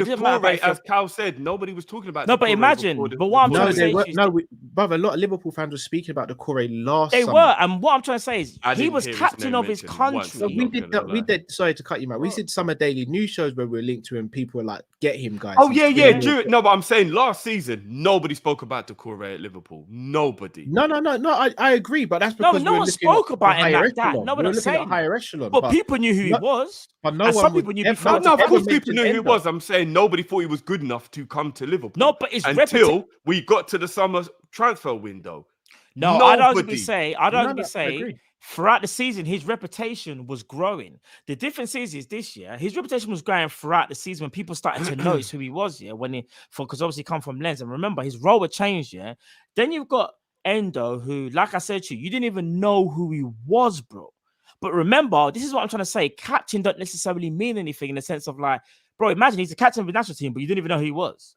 That's my whole point. When people started reminding me of the game against Germany, I'm thinking, oh yeah, he was good. Obviously, he didn't stay in my mind. But, bro, I have watched him play a live football match. I kid you not, no one on this channel was never mentioned Endo before he signed. Like in the sense of like, no one spoke a name of him. No, of course not. But if you remember the game against Germany, I was actually in the DR Sports studio during that game, and he actually was wicked during the game. When someone reminded me, I was like, oh yeah, I do remember him. Obviously, he never stuck in my mind, and I don't know him like that. But I still remember watching him live, and he was really good. That's one game, though. Anyone can have. Remember, you always have to say it's one game, innit? But my whole argument. But I'm saying at least I've seen him play once before. Of like, oh yeah, like he was good in that game. No, but like he's not such an anomaly. It's like man just come from some random place plucked out of the blue. Do you get what I'm saying? No, but my whole argument is. If let's say you had a choice out of Andrade, Decore, and Endo, who would you go for, Drift? You. Who would you go for? I'd go for Tobago. You wouldn't go for Endo. But wouldn't you say Andre's more of a risk than the other two? Because I actually think he potentially is. Because the other two at least got European experience. Because I think Decore is more. I think Decore is more certain in sense of what he can bring. At the price, I think it's like it's an okay risk to be taken, but somewhere between 25 to 40 million, I think is an okay risk to be taken on a player that does come with quite glowing, whatever reputation or whatever you want to call it. But when you look at Decore, and this is what I always come back to whenever I'm talking to Liverpool fans about certain things. I mean, 40 mil was a lot of money when you're Liverpool, but we know what we're like as a club. If Endo don't work at 16 mil, the club will write that off and move on. We will, because it's not a big transfer. At 70 mil, Decore is our player for 5 years. Just like Naby was, just like Ox was, and just like all the other players in the past are. He ain't going anywhere, so he better bang. There is no guarantee Decore is going to bang. I would rather take Endo at 16 mil than Decore at 70. Because either Endo works and it's like wicked. Endo's 40 mil though. Or he doesn't work. Endo's Endo was 16 mil, bro. No, he's not 40 mil, Matt. No. Sorry, I thought you mentioned my man. No. Endo's 16. He's the one that I would pick personally because I think he's right in the middle and that's a sweet spot. But what I'm saying is I think Endo makes more sense than Decore because if Endo don't work at the end of the season, he's just a squad player. We sell him. We move on. We still got money in the bank. There's nothing to say that even Decore 70. There's no like. There is nothing more. Decore won't go for less than 70, Matt. He won't. But I'll say this now. Yeah, there was even a quite valid report that said Liverpool believe they can get him for like around Lavia's price, which is around. We 60. Believed we could get Caicedo. We didn't even get Lavia for Lavia's price, bro. No, but you also have to remember. My man went to Palace for I think it was 20 mil. So even if we say okay, 20, 40, 60, we'll be like we'll pay you 60. I don't think we pay 70, but that's just my opinion. Andrade late in the window, Matt. If we attacked it earlier, I think you're right. But I think people just think this 70 mil was like some fixed fee. Listen, I think it'll be more than that. I think Palace will look at us and go, we've got that money and it's late in the window. We have to find a replacement as well. I think they'll pull our pants down. But one thing I do also want to bring to attention as well. I know money plays a big factor in it. It is a factor. But I'm just talking about what's more of a risk. A player that hasn't played in our league or a player that has played in the league and so that is very capable. My argument is this. Even though I think Andrade is an absolute baller and I want him at the club more than the other two, I think Decore is the safer bet because he understands the Prem. Endo has to adapt first of all. Matt, is that so even though we're talking risk, no, but let's just forget price. Havertz knows the Prem. No. Let's not do that. Havertz don't know himself, bro. Let's not do that, bro. No, but I'm just saying, like, I know we can't say Decore and Havertz in the same sentence. Let's not do that. I know playing in the Premier League does. Doucouré was named his player of the season. Like players, his club. Playing in the Premier League does give you a little bit of an advantage. I agree with that, but I don't think that can be something that you just literally is like part of your full-fledged argument as to why Doucouré at 70 million makes sense, bro. Because in my opinion, Doucouré is a 40 million pound player. I'd pay 50 because of the way things are in the market. 70. Nah, bro. No, but I'm not saying 70. I'm not. This whole Matt, you just heard what Cal said, bro. We're paying 70 or more for Doucouré, man. Matt Palace said they ain't accepting anything unless it's stupid. We are not getting anything less than 70 I really hope and pray Endo does well, because in my opinion, it's hard to say, but take out price, bro. Just talk about. You can't when you're Liverpool. No. Just talk about the you player. Can. I'm talking about the player. Are you good enough for Liverpool? I don't care if Endo costs whatever.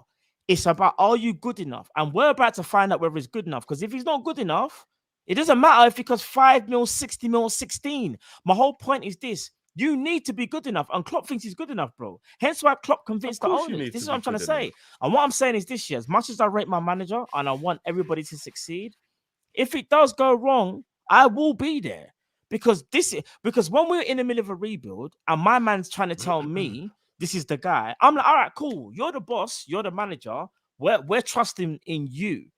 And I pray that you've got this one right, you know. Because this ain't like some is supporting Mo Salah every now and again. He's going to rotate. You're the starting CDM.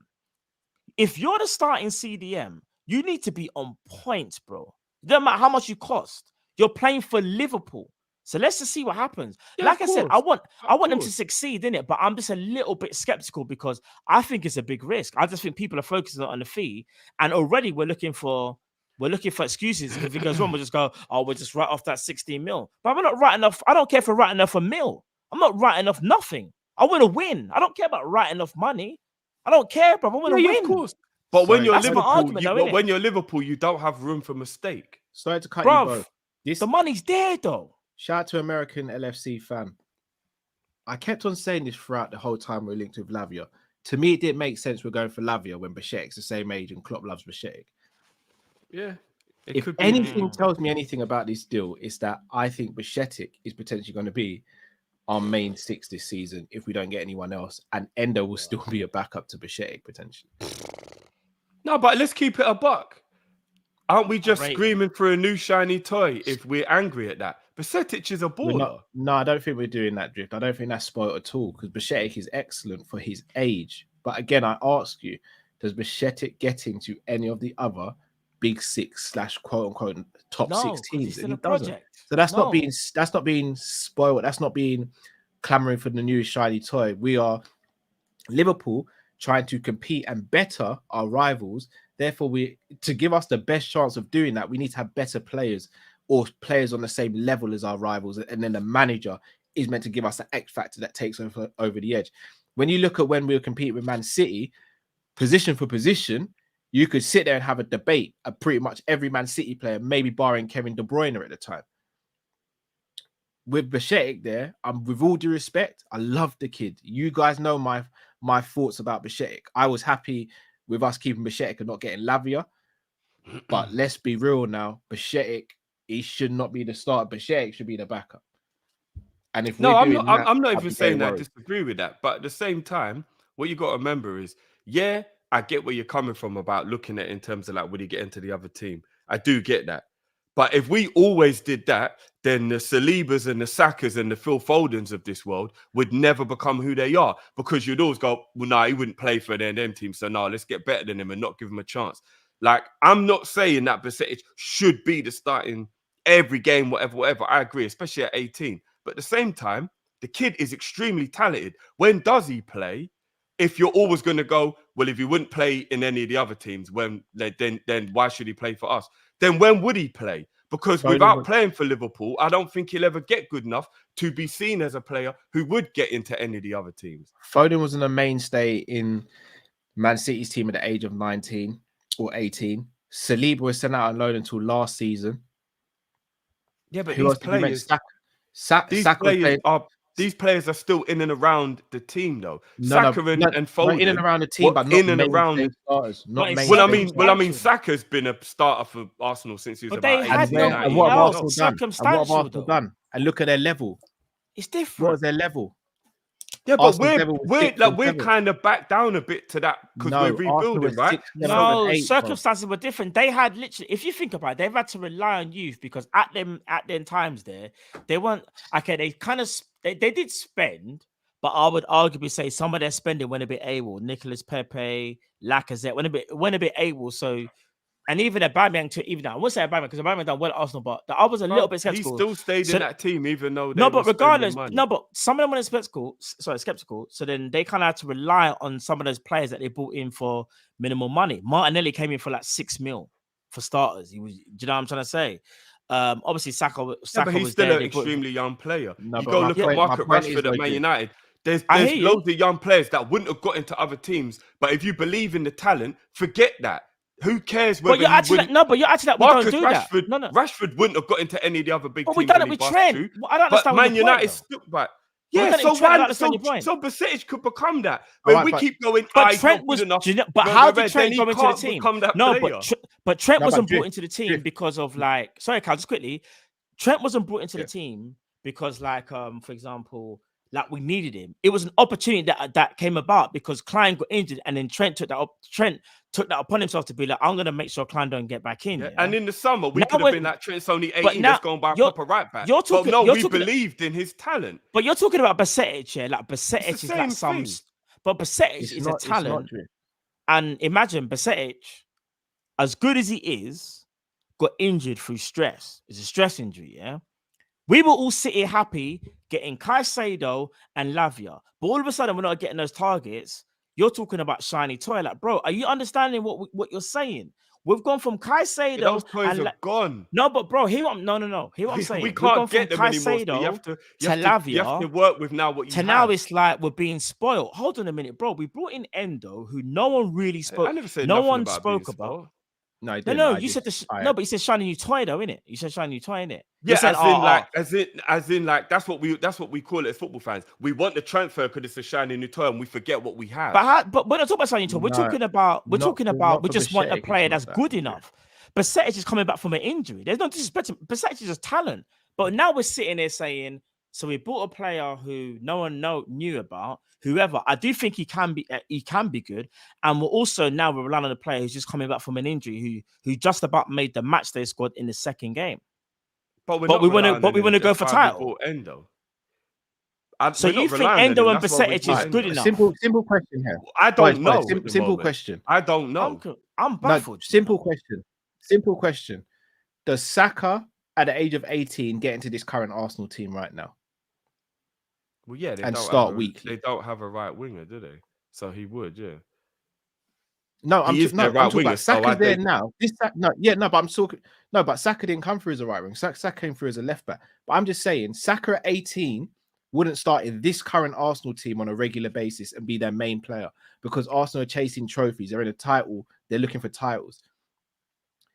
Trent would not get into this. Trent at 18 would not start in this current Liverpool team on a regular basis because we have a Trent. That's the difference. We're able to. So then he'd never become that player, then, Carl. No, it's different, though, Drift, because we're at a time when Trent come through. Gomez was still helping up a right back who was way more experienced than him, and we were chasing top 4. We weren't chasing the league. Saka, I get that, but at what point do you still have to give that guy the chance, though? But just because you buy a player doesn't mean that player doesn't get the chance, Drift. If we'd have bought Caicedo, Bajcetic would have barely played. He wouldn't have. If that's the case, then that's on the manager, Drift, because it shouldn't be like that. Bro, not necessarily because you play your best player. For the majority of games, then how would Bajcetic get game time then? How is he going to get game time if exactly? So I knew Bajcetic's development was going to be hampered by Caicedo. But you was okay with it. But it's Caicedo, so I was all right with it. But you was okay. But if it's a player like Doucouré, I'm gonna be real. I don't want Besettich's thingy to be hampered. But we haven't got Doucouré. Talk about what we have. We have Endo. No, but we're talking about what is right or wrong for what Liverpool should be doing. And your argument is go and get Doucouré. And my argument is Doucouré ain't that much better than Besetich to spend 70 million on it. Oh, bro, come on, man. I'm not saying 70, but it's that's what we'd have to spend to get Doucouré, Matt. Bro, we ain't getting him for no cheap money, bro. Hear what I'm saying. He's coming in a big boy fee, bro. People want to talk about signing new toys and about you should never buy players if you've got youth players then. Because this is what I'm trying to say. Because someone said that when you've got a youth player as talented as Besetich, the only way he don't get in the team is if you've got a Caicedo level quality generational type player where you're like, it's worth him maybe not becoming who he is. Not for Doucouré. I'd rather watch Besetich become who he is than spend 70 million on Doucouré. Firstly, like I keep saying, Doucouré, in my personal opinion, I don't think he's going to be 70. I don't think he will be 70. That's just my opinion anyway. You just got I agree to disagree. People that saw him tonight, I don't know what happened. All I know is that he's playing for Palace. Rare give the man a break because he was their best player this season. But some people will still say they're not happy. Another thing as well is this year, we need to understand something on the level that we're at right now. We are Liverpool Football Club. We were disappointed with our season. And now man are going to say that Endo and Besetich as sixes are good enough. Now, they could be, and people might say, bro, you're moving too negative. I'm not moving negative. I'm just seeing levels that we're up against. We're up against a Man City team, in my opinion, even an Arsenal, so to speak, where you look at who they could play in their even Chelsea in their sixes, because I don't care if Chelsea have dropped points. Chelsea, I think, will get better, but you have to understand, Besetich didn't even play a full season. It's not like he had a Lavia season where man are talking about Besetich playing nearly 30-something games. Besetich couldn't even finish the season because he got injured. And not only that, we're now, obviously, Endo, we're hoping that can adapt because we want him to do well. So what I'm trying to say to everybody is this. There is a lot of this faith talk that we keep talking about because nothing is proven with the players that we have in this sixth role. It's just faith. Drift, you're always the biggest advocate for, bro, this is just some positivity team. Because nothing has showed me so far that the problem is going to be fixed with Besetich and Endo. No, that's it's fake. It's faith. Am I lying though? It's faith, right? Is it faith? I'm still skeptical about Endo myself. So that's what I'm saying. But this conversation was about Doucouré, and Doucouré ain't it. Not for 70 million. Bro, Doucouré is more certain. Bring me a 30 baller, and I'm totally on board with what you're saying. Bro, go and get me Chouameni, and I'm totally on board with what you're saying. But people keep saying 70, like this is the fee that I'm planning. What I'm saying is this year. It will be. Matt, it will be. It's going to be a minimum. Firstly, I'll say this year. I'll just say this year, personally.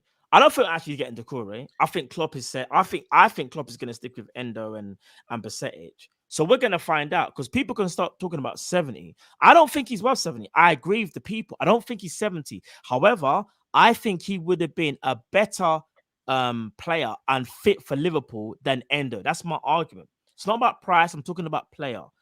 You see, right now, it's a faith thing because man are hoping that Endo is the guy. And Besetich is the guy that, you know what I'm saying, can rotate with, man. It's a faith thing. Man can't sit here and say it's a quality thing. No, I don't think Besetich it's a faith thing. I think when he played last season, I think he proved he's definitely good enough to play for Liverpool, and he is bro, who's a better six? Who's a better six? Lavia or Besetich? I truly don't know. Lavia's just ahead in his development. Lavia's ahead in his development, but I don't know which one of them is the better player. No, I think that, but there's a reason why Liverpool were going for Lavia, bro. What we're going for Lavia's a year older, though. I'll be honest. You both said Lavia. You both said Lavia is better than Besetich in the six, but that was going to be my question to both of you. Isn't it? Wouldn't Lavia have blocked Beshetich's progress more than Doucouré? I let you age and everything. That's what I'm saying, bro. But with Lavia's ceiling would have been worth it because the player is very special. You can tell Lavia is that guy. I just don't think Doucouré is that guy. I just don't. No, that's so. Fair. If Lavia blocks Besetich's career, then it's like, well, you know what? He's a baller. Jiff, why have you changed your tune on Doucouré? Is it because you know we're not going to get him? No, do you know what? I've just deeped it all. I was never fully on board Doucouré for a start, but I've just deeped it, watched a lot of stuff, thought about it, the price that's going around, and I'm just like, nah, 70 mil for Doucouré is fucking ludicrous. If I said to you we could get for 55, are you on it or not? 55, are you saying yeah or no?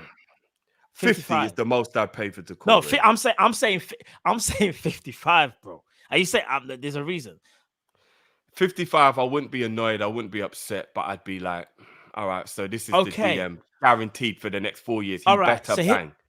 So here's because what I'm we're saying. not going to replace him at 55 mil. It's a nabby thing if he don't play well. He's just here, Matt, and we're annoyed with him.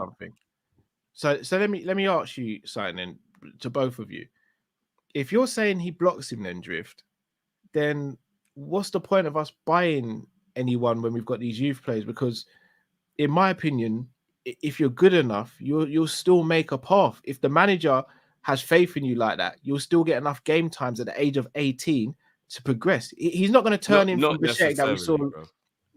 But that's on the manager, Drift. The less the player gets injured. No, that's just football. There's loads of players who their path was blocked and they probably don't become who they could have. But like, not everybody gets especially through. When we're in Europa and you've got Carabao Cup, you've got FA Cup. Why should his path be blocked? If he's as good as the manager says he is, surely his path wouldn't be blocked. If you pay 70 mil for Doucouré, then he has to play at least 80% of the games he's fit for, maybe more. He doesn't have to. Guys, come on, man. You don't pay 70 mil for a DM and Besetic still gets 25 games a season. Why not? Because that's not how life works. 70 mil, you got to play him. No, you don't. If you pay 70 mil for a player, he's playing. You don't have to play him. You don't have to play him in every single game, every single minute. That's how we. I never said every single game. I said 80% of the games. Bro, go look at. Do you know what? You paid 17 mil for a player. 80% of the games he's playing in. You put enough faith in this guy. Darwin Núñez, bro. Why is Darwin on the bench then, Drift? This is the reason why everybody's got a problem with it, though, because we paid all this money for him. Everyone does have a problem, though, bro. Not everyone does have a problem. Everybody does have a problem with Darwin. He's on everyone's number one hit list. He's always the one made fun of, and everyone's rinsing him all the time. There's no hit list. There's no hit list. What? Do you know how quickly people switch on Núñez? Núñez is the easiest scapegoat in our whole fucking team. Are you lot crazy or something? Do you lot not see it? Hold on. You're saying biggest scapegoat, but yet people are saying, they don't understand why Jota started the first two games when Núñez was lit shocked in pre-season. So how's he the biggest scapegoat? I don't understand. I haven't heard anybody say that. Come on. No, I haven't heard anybody. That's selective hearing. It's a squad game. If we're sitting there saying that we squad game, but that's what I'm saying. If Besetic's that guy, 80% of games. But why does he have to? Because when you're the better player, you want to win, so you play your better player. For 80% of the season, I want Salah, I want Virgil, I want Alisson, I want all the best players playing. When there's a rotation needed, when they played a lot of games, when the game isn't as important or whatever, all right, bring in that young player, do this, do that, cool. Do a bit of rotating. But for 80% of the time, I want my best players on the pitch. If you pay 70 mil for a guy, he's your best player. So he plays. So you're telling me. So what about Grealish then? No. Hold on. What about Grealish? Because if I'm not mistaken, and this is my last season played a lot of games. Yeah, last season, and the season before, no, very inconsistent. All Guardiola's. Bro, let me say this shit. If you go, that's not a good example. No, I say what's a great example. Go look at Man City signings, and there's a great example. In fact, there's a thing going around. I'll see if I can find it for you. Yeah, the way Guardiola rotates his team is sensational. I can't lie to you. All of his centre-backs played about 20-odd games each. All of his midfielders played 20-odd games each other than Rodri.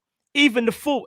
And it was only Rodri and Haaland that, if I'm not mistaken, Rodri played those minutes because Kalvin Phillips was unfit. Rodri and Haaland were the only ones that played 40 games plus, if I'm not mistaken. Everybody else was rotational. Want to know why? Because he has faith in everybody and he's giving everybody a chance. There is a difference, bro. Matt, you know, from February till they won the treble, he actually pretty much stuck to the same team. We did. Right? Do you want to know? All right, do you want me to find that stat for you, bro? Right, and how he rotated defenders? Yeah, when they were being very inconsistent and not necessarily looking that great, and then around February, every defender played 20-odd games. I've got to actually get serious about this thing now, and he pretty much played the same team. And just started to in the Champions League. Wow, for 6 games straight, bro. No, even in the Premier League, bro. He pretty much played the same team. No, he didn't. That time period. No, if they weren't playing, they were injured. It weren't just he thought, today let me just randomly do a rotation. It would have been because they were injured. He pretty much from that period of time played Bro, the some same of the team, comments and are that's so why they wild went on a because I'm bigging up Man City for what they do. You know, I'm gonna say this. Yeah, they didn't drift. Like even for they example, rotate. even the second semi-final against Real Madrid, Kyle Walker started in the final. He didn't start. Yeah, but that was because he did it. People go look at the up stats of against Man City Vinicius. That's what I'm players saying. and go But send me the still stats. changed it though, Drift. So Yeah, but that's an you- anomaly. Vinicius Tell is me a I'm wrong, superstar. people. Like that's an anomaly, innit? Like I'm talking but- Hey, generally Leo, speaking. stop being rude, please. In the chat, I beg you. Plus, again, City is not actually a very good example because they're so That's elite. your last warning, bro. Let's talk about like the rest of the teams that are kind of like on our level. all right. So Drift, Like, you said Man you get City are Andre. elite. No, but All it's right, just you about said you get. No, hold on. You said you get Andre. Then doesn't Andre block Bichetik's path in your opinion? Then Probably, yeah. so you're saying we can't get a DM now unless it's like No, I the never best. said we can't get a No, DM. I unless said we get if like the buy a best in the DM, world or one of the best if in the we world. buy a DM, he needs to be a DM that's worth blocking Bicetic's path. But it doesn't have to block Bichetik. He's 18 years old, bro. You know what? Well, because we were talking about the fact that Bicetic seems like he's ready to play, and he won't be if we buy. If we'd have got Caicedo, Bicetic would have hardly played. Let's be honest. But that's He on the wouldn't have. manager, bro. That's not down to the talent or the price tag. That's like I down on the said, manager not rotating, bro. No, it's because 80% of the time you play your best player. Again, let's not just keep going around in circles. 80% of the time you play your best player, and then for the other time, that other player will get some game time. So yeah, Bicetic might have played an FA Cup game. He would have played in the League Cup. He might have got a couple of Europa League games. But if we had Caicedo with the club, then Bicetic would have definitely only started maybe 10 games this season, maybe, without there being an injury. Like if Caicedo was fit for the whole season, Bicetic would start 10 games maximum across all competitions. But that would be what should happen because we've got Caicedo. Why would you not be playing Caicedo for 40, 45 of those games? He's Caicedo. That's why you just spent 100 mil on him, right? But then after 2 years, we're sitting there going, "Oh, Caicedo's legs might be going a little bit," and then we're sitting and then going back to the point of we didn't rotate enough, bro. That's what I'm getting to. Yeah, but by that time, loads of different things could have happened by then. That's like 2 years in football is a long time, isn't it? No, but 2 years in football isn't a long time, Drift. Because how many bad boys have been batting up for more than 2 years? So again, this is my point. It kind of is, bro. Football changes so quickly. Not in 2 years, bro. Your legs shouldn't be gone in 2 years. No, not your legs being gone, but like just generally, things change so much in 2 years. No, but you're kind of moving a goalpost here, Drift. Like the fact of the matter is, we've got a squad for a reason. Like a man doesn't have to play every single game. We've got a squad for a reason. Of course. Bicetic is 18. I'm not saying Bicetic has to start bare games, but Bicetic should be starting a fair amount of games and be coming off the bench, considering we have 5 substitutes that we can use now. So this notion that because a player costs a certain amount, he has to start no matter what, that's not good in terms of sorting out the squad harmoniously and actually getting the best out of the squad, because you're meant to be resting players when they need to be rested, and you're meant to keep the players who aren't quote unquote the starters motivated enough to turn around and go, right, you know what, if I have a good game here and he doesn't maybe have a great game, maybe I can jump in here. So if we're sitting there going, we can't get someone like a Decore, again, I'm not even saying Decore is the guy, but right now he's better than Bicetic. Right now, he's better than Endo, in my opinion. So if we go and get a Decore, it gives us a better chance of finishing higher up the league. So again, I'm not even saying I want to pay those crazy prices, but as a player, he's better right now.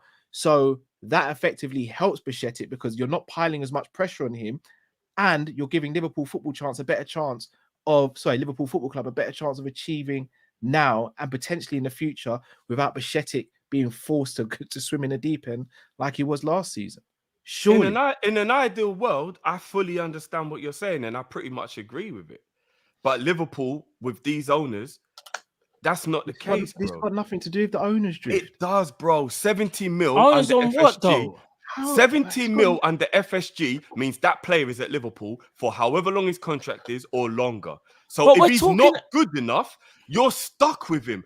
I think you lot keep forgetting this. Why were Naby Keita and Oxlade-Chamberlain still at Liverpool right up until this summer? Because we paid a lot of money for them. Because the manager decided to keep them and not sell them. Because he wouldn't be given money to replace them, bro. Because they cost a lot of money, especially Naby. I don't listen. Do you truly believe that it wasn't anything to do with Naby's price tag? Bro, I love Jurgen Klopp here. I love Jurgen Klopp here. Man. I love Jurgen Klopp, but he's allowed Genie Wijnaldum to run out his contract. Emre Can run out his contract. He's allowed flipping Firmino. You're naming all the his wrong contract. players, No, Firmino, did he run out his contract? He run out his contract. You're naming all the wrong players, run out the contract. Naby Keita, run out the contract. Oxlade-Chamberlain, run out the contract. Is there a theme that I'm seeing here? Are we just going to sit here and say the manager didn't have finances? No, Come sorry, on, Drift. bro. Drift, I'll be real with you, yeah? FSG are about as crap as you can get as owners. But the scenario we're talking about right now, where you're talking about getting someone like a Decore, but that's got nothing to do with the owners. Of course, like literally nothing. Okay, so we spend 70 million on Decore and he's not good enough. And next year we're like, bloody hell, man, this is a bit of a mistake, innit? Are FSG going to give us another 70 mil to replace Decore? Honestly, no, they ain't.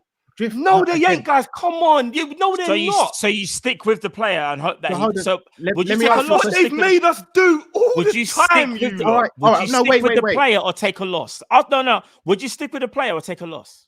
How'd you take a loss when no one's going to want him if he's crap? No, if he doesn't play well for us, no one's going to want him. No one wanted Naby, no one wanted Ox. So we were stuck with them. So 2 years prior, before they left, you're telling me they couldn't have been sold? Come on. Nobody has ever made an official bid for Ox or Naby. No, bring me it right now, bro. No, all just out, bring me it right now. Bring me a bid for Naby Keita or Oxlade-Chamberlain right now. Bring me any source of any bid that was a solid bid for those players. Because there wasn't one. Bro, do you know why you changed your tune? Because about 2 years ago, about 2 years ago, you were telling us about how I don't understand why Klopp just can't be ruthless. Like it's almost like it's too nice. Like even if you want to tell a player, remember, and what did I say at the same time? Drift, let me land. He knows the owners won't give him the money to replace the player. Let me land. If you want to get rid of that, Drift, do you know how other managers do this? They say to the player, "Bro, you're not in my plans. You know, you need to go find a new club." You're putting the player under pressure. You mean like Klopp told Ox? Oh, come on, bro. Let me finish. When did Klopp come out and said, "I'm not going to tell a player to leave"? This is what I'm saying, man. Klopp's actions on Ox after the AFCON when Salah came back were as clear as day to Ox that he was no longer needed at the club. All right, I hate FSG. I hate FSG. FSG's actions this summer have been, we're going to put up 100 or whatever mil for Caicedo. Yeah, of course. That was brilliant. Well done. One time they did it. Excellent. No, but they still did it. But they're not going to do it. They're not going to do it continuously. Wait. In January, when we all screamed for a midfielder and Klopp said, "No, I wanted Gakpo," what did the owners do? Deliver Gakpo. He wanted McAllister. Delivered McAllister. Delivered. This has got nothing to do with us paying 70 mil for a player. But you and then moving him on if he's not good enough. No, FSG won't do that. But if we don't move him on, it's down to all of them, not just. You think the owners are going to sit there and go, "We can't sell him, Klopp"? But you have to have an offer to sell a player. You think they're going to say that? But you have to have an offer to sell a player, and we're not going to get no offers from no one in world. We'll get no offers. Well, if we weren't getting offers, Harry Maguire's getting offers to be sold. If we weren't getting offers for Naby, if we weren't getting offers for Ox. How are we going to get offers for Decore if he flops at 70 mil? Because the club ain't going to want to lose much money on that. They're not going to say, all right, we'll let him go for 30 mil or something like that. They're going to want to get their money back. Didn't Origi leave for free, but we got offers, no? We didn't get offers for Origi. No, wait. We didn't get offers for Origi. Origi rejected Wolves, not Liverpool. No. Origi said, I don't want to go Wolves. Bro, no, Liverpool, Origi said, I don't want to go Wolves, not Liverpool got an offer for Divock Origi and Origi said we want more if we are willing to part ways. No. When they matched the 20 mil that we wanted, Origi said, I don't want to go Wolves. There's always an issue. Bro, what we're trying People in the chat, Origi said, I don't want to go Wolves. Bro, no one in here in and this that's room one player in we this got chat offered are money trying to for. say FSG are saviors of FSG in. It's FSG out all day, every day. What I'm saying is this, though. We can't also blindly just ignore that Klopp doesn't what's the word? Be too loyal to certain players, bro. There are players that should have been gone from time ago, and we've known this, and he's allowed them to run their contracts. There is a reason why we should be doing a Chelsea and getting more money for players. How can a top club like Liverpool allow how many man is it? Milner, Naby, Ox, Firmino, says 4 man. Allow 4 man to run out their contracts. Come on, bro. We have to keep it a buck. No, he Black wanted and white. Firmino to stay. I wanted Firmino to stay. I agree with you on that one. Nobody made any offers for Naby. Nobody made any offers for Ox. That's why they stayed here till their contracts ran out. And if you look at the way he played those players and the amount of game time he gave, no one wanted them ever. He weren't in love with those you're players. On the board. So they would have got way more game time. I'm telling you this year, there were times, in fact, if I remember, Oxlade-Chamberlain did have offers and so did Naby Keita. We were talking about 2-3 years ago. But obviously, back then we were unsure how they were going to beat Liverpool. For none of these. Yeah, players. I remember there was offers for Naby Keita from Germany. There was real offers, or just rumors. Yes. Oh, okay. They weren't real offers. They were offers, bro. But my whole point is this, though: the manager, I'm sorry, can tell players like how every other manager does. You've got no future at this club, you know. You better go and do something. There's a reason why they have agents, bro. Agents will speak to players. But if you're going to sit here and tell me the reason why those players left, because there were no offers, I don't believe that at all. I think Jurgen Klopp was so, what's the word? He was too nice, bro. He was just too nice for them Monday. It was like, you know what? So if he was too nice, why didn't he play them more regularly? Why did he let them leave for free? They're injured a lot. Their contract ran out because that's what happens when you're on a contract. They left for free, bro. They left for free because nobody wanted them. So no one wanted them. Let's keep it up. When they left, no one wanted them. Let's keep it up. Them go for too long, if you look at the situation with Henderson, if you look at the situation with Henderson and Fabinho, that's literally just happened, where a club actually officially put a bid in, tested our resolve, and saw what happened, and the end result was they left. Neither of those players Klopp wanted to leave. They are both part of Klopp's favourites, and they're gone before Klopp wanted them to, because clubs made official bids for those players. Don't nobody sit here and tell me you wouldn't have done the same for Naby and Ox, because you're lying to yourself. Why did Klopp keep Nobody them? wanted Explain them. to me why Klopp keep them. Because there wasn't going to be any money to replace them. So it's like, they're not so shit. It's like, you know what? Just get this guy out my face. Naby, if he played, had talent. Ox, if he played, had talent. But if you look at how much game time Klopp gave them, he didn't really care about them. These men there were fit and still weren't playing. We had these conversations all the time where you lot would say, "Rah, why is Naby fitting on the bench but Klopp's not playing him?" If Klopp loved him the way you're trying to say and was so nice or whatever, why was Naby fitting on the bench so often? Why was Ox fitting on the bench so often? No, them man there were just around to be around. If there was offers, he would have let them go. Just the same way Flacco and Henderson left, and he didn't want them to go. Them two were taking up spots. One sec. Can I ask you a question, Drift? If Henderson and Fabinho both said they didn't want to leave, do you think Klopp would have sold them? No, Klopp didn't want them to go. But that's the point then, Drift. But there was an offer put in that too nice. Our result. But Drift, that's the point. The whole point is too nice. The offer was put in, but Klopp wanted to keep them. And he said that. To leave. He wanted to keep them before the offer came in. Yes.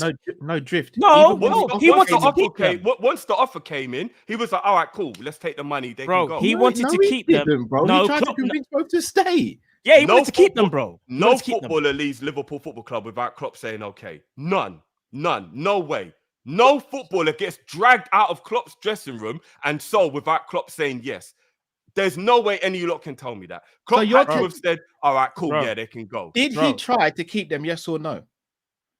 He probably had a conversation with them, was like, look. Not probably. Do you want to keep them, yes or no? Do you want to keep them? All right. From what I was told with the Endo one, as an example, yeah, he sat Endo down and he said, this will be your role this season. Bro, did he want to keep them? Let me finish. But you're giving backstory. We don't need backstory. But the backstory gives you your answer. No, he sat Hendo down and he said, "No, let me finish." He sat Hendo down and he said, "This is what your role will be in the team. This is what I want from you. If that isn't enough for you, I will let you go." Henderson said, "That's not enough for me. Cool, go." Right. If Klopp had said, "Hendo, I'm not selling you," yeah, he would have had an unhappy player, but he wouldn't have gone. Klopp has to be the one who says, "Yes, you can go." FSG ain't selling a player behind Klopp's back.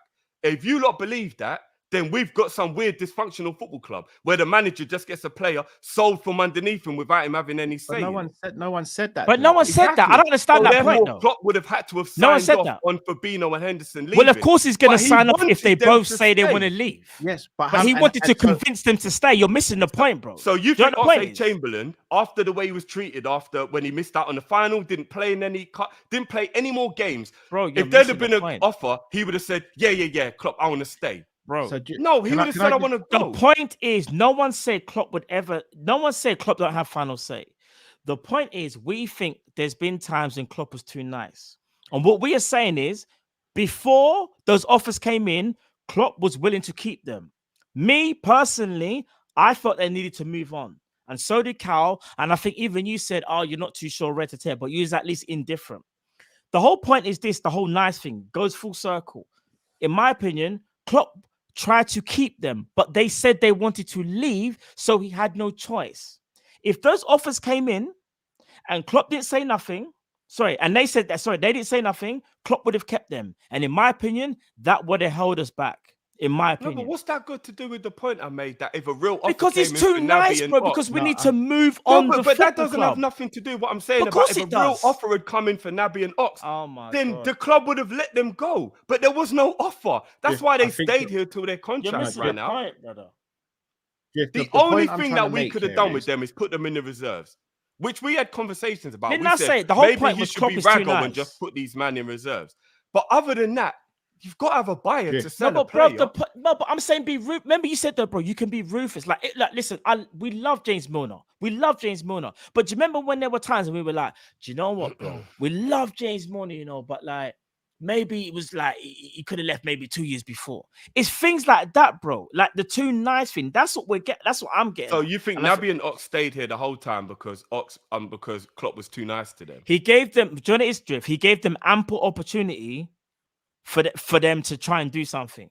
And if I'm being honest, and I have to be brutally honest, he probably gave them too much opportunity to try and change things around, bro. We have to keep it honest, innit? I'm just saying, without a buyer, you can't sell a player. That's all I'm saying. And the only thing you can do is the only thing he could have done to Naby and Ox is not exile them, because that would have been totally like liberty, but like properly be like, you lot might even have to train with the under 23s. Like you're just not part of my plans. But Liverpool can't do that with players that are on 130 grand a week, because we don't have owners where our budget allows that type of shit. So Klopp just had to keep them around. You just had to keep them around. I'm not saying there are some players Klopp hasn't done what you're saying, but we're talking about two examples of players that we paid a lot of money for, especially Naby, 58 million, and we really tried to get as much return on that investment as we can, because Liverpool can't just write off money of them types of levels. We can't. That's just not how we are. And therefore, if we buy 70 mil Decore, don't get twisted, boys. It ain't he can be crap for a year, and he is our player now for 2, 3, 4 years. We ain't just gonna go and replace no 70 mil player. That guy better work. So I'm saying to you lot, I don't think it's worth the risk, because he's not good enough to take that risk, in my opinion, at 70 mil, which just brings it full back to what we started the conversation about. Well, if we're paying 70 mil for a player or more, he needs to be way better than Decore, because Liverpool ain't got money like that. That's what my point is. But who's better than Decore out there right now? There isn't much, which is why I'm like, we might just have to deal with Endo, because there's not much out there for real. There ain't. Wouldn't it have been better not to buy Endo and buy Decore than you just buy one player as opposed to two? Well, Endo's here now, innit? So obviously we just got to deal with reality. It's here, but my whole point is it's a mad gamble, innit? But you're telling me before we bought Endo, the conversation would have been different, because my mindset probably would have been like, well, we literally only have percentage. I get where you lot are coming from. I still wouldn't have thought he's worth 70 mil, but I would have kind of understood where you're coming from more. But the reality is Endo is here. So with Endo being here, 70 mil for Decore is a silly decision, in my opinion. But that's because I feel like, in my opinion, as much as the fan base, I don't really care, actually. But you kind of, sorry, Matt, you kind of changing your narrative on it. You're saying, if you were to just say Decore is not good enough for 70 mil, I'm cool with it. But when you say things like he's going to block Bashetik's path, that makes no sense to me, because if that's the case, we might as well pretty much not get anyone then. No, but we only started talking about that when people started to talk about percentage. That was like a really small section of his conversation we've been having. No, it's not. That was the basic. No, Drift. That was the base of the whole conversation because you said it's going to block his path, and I said the only way it blocks his path is if Klopp doesn't play him, and if Klopp don't play him, then that's on Klopp. Not because we bought. Yeah, but if you spend 70 mil for a player, he better be good enough because he has to play 80% of the games. Otherwise, what you spending 70 million on him doesn't have to play 80% of the games. And if he's going to block Besiktas's path, he better be good enough to block Besiktas's path. Doucouré's not good enough to block Besiktas's path, but he will if we buy him for 70 million. He will, I'm telling you. He will play 80% or more of the games and block Besiktas's pathway into the team. Can I just ask you a quick question? But that's my point. If you're saying that if we buy Doucouré for 70 mil, it's blocking it's the money path, and that's because of FSG. That's where I disagree. It's not FSG. No. I didn't say that part is because of FSG. I said the part that involves FSG is they won't then go and give us more money if Doucouré doesn't work out. We will have to stick with this guy and hope he does work out because at 70 mil, he's a Liverpool player for the next 3-4 years. I'm telling you that. There ain't no like, we can just move him on and all that stuff. He will be a Liverpool player for the next 3 or 4 years. Shall I tell you why we don't have to stick with it, Drift? Because if we turned around after a year, and let's say Doucouré came in for 70 mil, didn't have a good season, we could turn around to Doucouré next summer and his agent and say, look, we spent 70 mil on you. We're going to end up taking a loss, but we're going to sell you now because we want to bring in someone better. We can do that as a club. We're not always going to make back the money we got on any player. Like it just that kind of is what it is. But the longer you keep that player and the value depreciates, then that becomes counterproductive, then doesn't it? In the same way, we should have sold Naby before. Want him. Say again? A lot of the teams that can afford him won't want him if he flops at Liverpool. If you go and look at all the players who've moved for big money this summer, it's only been because another big clubs wanted them. Havertz, Mount, these type of players. If you go and look at certain other situations, like the Maguire one, for example, which might be a bad example because he is quite old now, but West Ham are only going to pay like 30 mil for him, which is a massive, massive L. But you know what? Man United kind of do that with money. Liverpool ain't taking an L like that. You think FSG would let a 70 mil player go for 20 mil? Not a chance. Not a chance. They would want at least 50 mil of that money back. Bro, do you know one thing I feel like we're doing now? Who's good? Who have Arsenal or Chelsea or Man U or any of them clubs would bail us out the way they have amongst themselves now with this crazy window and give us 50 mil for Doucouré if he flops? They won't. So how would we get rid of him, you lot, if he's not good? All right, but what I'm trying to say is this. I know this conversation was based about ifs and buts. We actually don't have Doucouré. There's no definitive report that says Doucouré is 70 mil and this is what Liverpool are going to do. We don't even know that. This is what my whole argument is. Right now we have Endo and we have Besiktas. Those are the 2 sixes. The manager has literally said, I wanted to get Caicedo. We put the money in.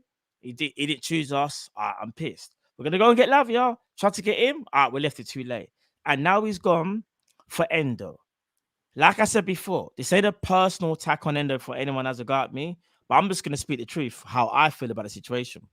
Endo could very well be one hell of a player, but we're also in the middle of a rebuild as well. He's 30 years of age, he's got mileage, and he hasn't played necessarily at the highest level. It is still a gamble from our manager. It's also a gamble when our manager has to also convince the owners to deviate from the plan that was originally set out, and that was to get a DM for the long haul. This man is 30 years old. Playing in the Liverpool system, it done Fabinho in about 3 years. Yeah, so really and truly, it's a stopgap. But all jokes aside, we're seeing reports that Klopp doesn't see this as a stopgap because apparently this guy's a late bloomer. All I'm saying is this: it needs to go well, because if it doesn't, I don't want to hear FSG on this one. I'm still FSG out, but this particular signing, I'm saying Klopp said, yo, I want this guy. This is the guy I want. We just got to keep it 100, isn't it? FSG, no, that's a whole different conversation. Yeah, I'm saying we weren't talking about that. And I've got to be honest with you. You lot are going to say that I'm just saying this for the sake of it, but I truly believe this. You can't buy a player and not big him up.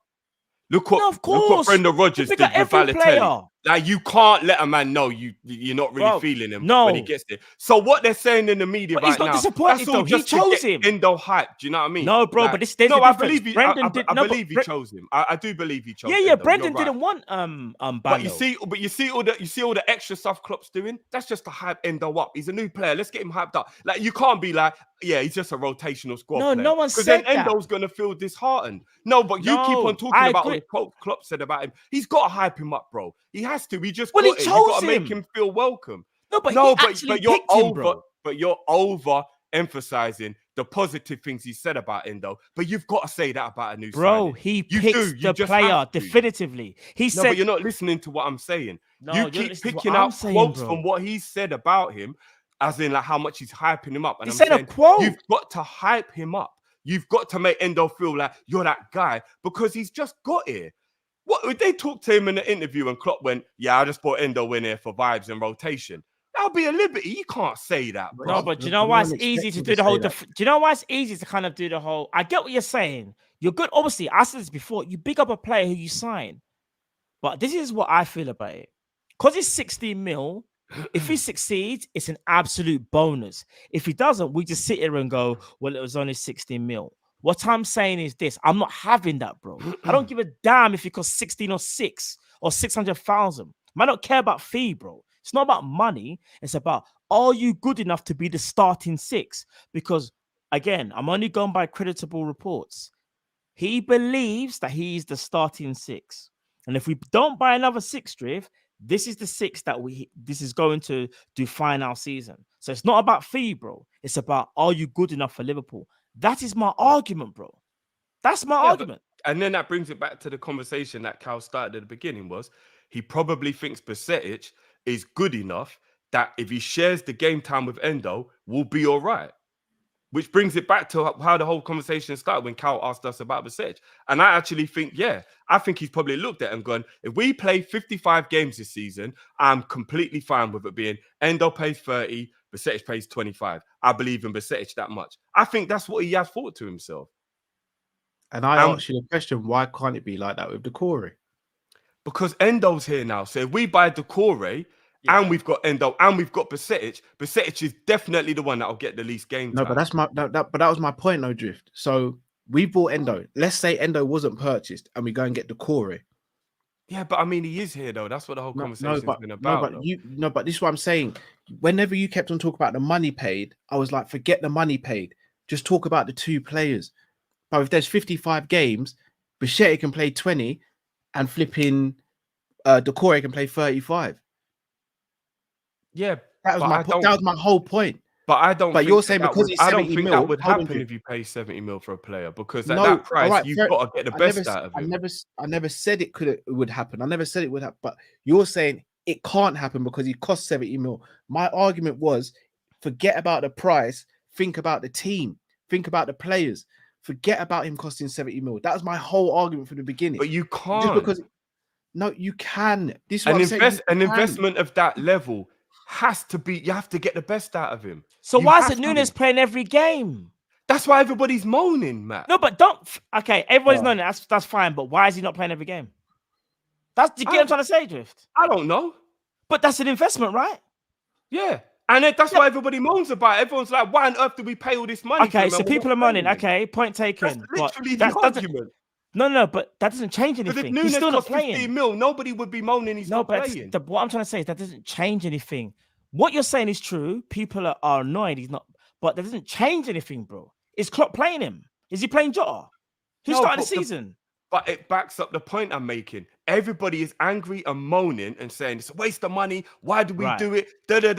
All this crap because he's a £60 million player who's not playing. So we can't go and do that again with a DM. If we pay 70 mil for him, he's got to play the majority of the games. You've invested £70 million. No, bro, but again, I've already said Besetic plays 20, Decore plays 35 games. Decore is playing the majority, but he's not playing 80% and he's not blocking Besetic's path. If Besetic plays 20 games this season, Decore plays 35, You're not blocking his path. You're allowing him to develop as an 18-year-old without having the pressure of playing too many games because you've got a more experienced and a better player there who's playing slightly more games, in maybe slightly more important games. Hence why it's not blocking his path. That was my argument from the beginning. Not to do with the money. The money is redundant in this situation. Just because a man costs a certain amount doesn't mean he has to play the majority of the games. Doesn't mean he has to block someone's path. It's on the manager to be strong enough and go, that's what I'm saying. Yeah, I pay 70 mil for that. But you're just plucking one part of the argument. Drift, bruv, let me land. It's for the manager to be strong enough to say, yeah, I paid 70 mil and what? But you know what? I still want this player to come through as well. And I want to make sure this player who's 70 mil gets longevity out of his career. So I'm not going to just run him into the ground and rinse him out because he cost that amount of money. Could he not do that? I mean, yeah, in an ideal world, but it's not an ideal world, bruv. If you go and look at most teams, their best DM plays most of the games. And that's the reason why that team is successful. And I was talking about if he doesn't work, 70 mil is too big of an investment in our ownership because you're missing the main reason why I keep bringing the money in. If he doesn't work, we're stuck with him. So if you're going to go and get me Tchouaméni or you're going to go get me Caicedo, you can, but there's a much bigger chance of it failing depending on the quality of the player. So if Tchouaméni comes to Liverpool for 70 mil, there's a very small chance it'll fail because he's a superstar kid. If Caicedo comes, there's a very small chance because he's a superstar kid. Doucouré ain't no superstar. So there's a very large possibility Liverpool will swallow him up and it will be, what the fuck did Liverpool do spending 70 mil on that player? But then we're stuck with this guy. That's the point that I'm making. So the money thing really comes down to that. And then if you're a club like Liverpool that don't spend a lot of money, you lot, when you do, that brother is your first team player. We ain't City or Chelsea with 70, 80 million pound players filling up the bench. In general, at Liverpool, if you cost 70 mil, you are the guy. That is, you know what I mean? You are that guy. Doucouré's not that guy. That's the only point I've been trying to make this whole time. If we're going to spend 70 mil, it needs to be better than Doucouré, in my opinion. And my question, who is? There's not many. That's the scary thing, so bro. Do we now wait another season before we get someone then? No, we go and buy Kone. But we all agree Kone's a better player, but he's not a better 6. But he can fill in if Endo and Bajcetic aren't doing well. It's a great option. We're not getting another player. It's Endo and Bajcetic. This is it. But we might get another 8. We might. And that was why I would get Kone, because he can fill in. I think they're going to get Gravenberch. But he bolsters our number 8. Well, even I'll take Gravenberch, Thuram, or Kone. Bro, I think they're Gravenberch is a quality player, 100. However, like I'm saying, I think people need the number 6 here. You have to be the controller. You have to you're the brain of the team, so to speak. And I just worry that as great as Bajcetic is, because I think he's still learning his trade, but I have to keep it a buck in it. Some of the best DMs in the world, they at that age, they were nowhere near that level. Look at Busquets, look at Xabi Alonso, look at Pirlo. Them man there weren't the best until they were arguably in their late 20s. And we're asking a young midfielder to be the linchpin of this midfield. Or not only that, I hear what you're saying about Endo, because Endo fits into that category of the age group I'm talking about. But Endo hasn't had that type of experience or that exposure. We're not having to hope that he can adapt to the Premier League. So are you talking about Gravenberch, Matt?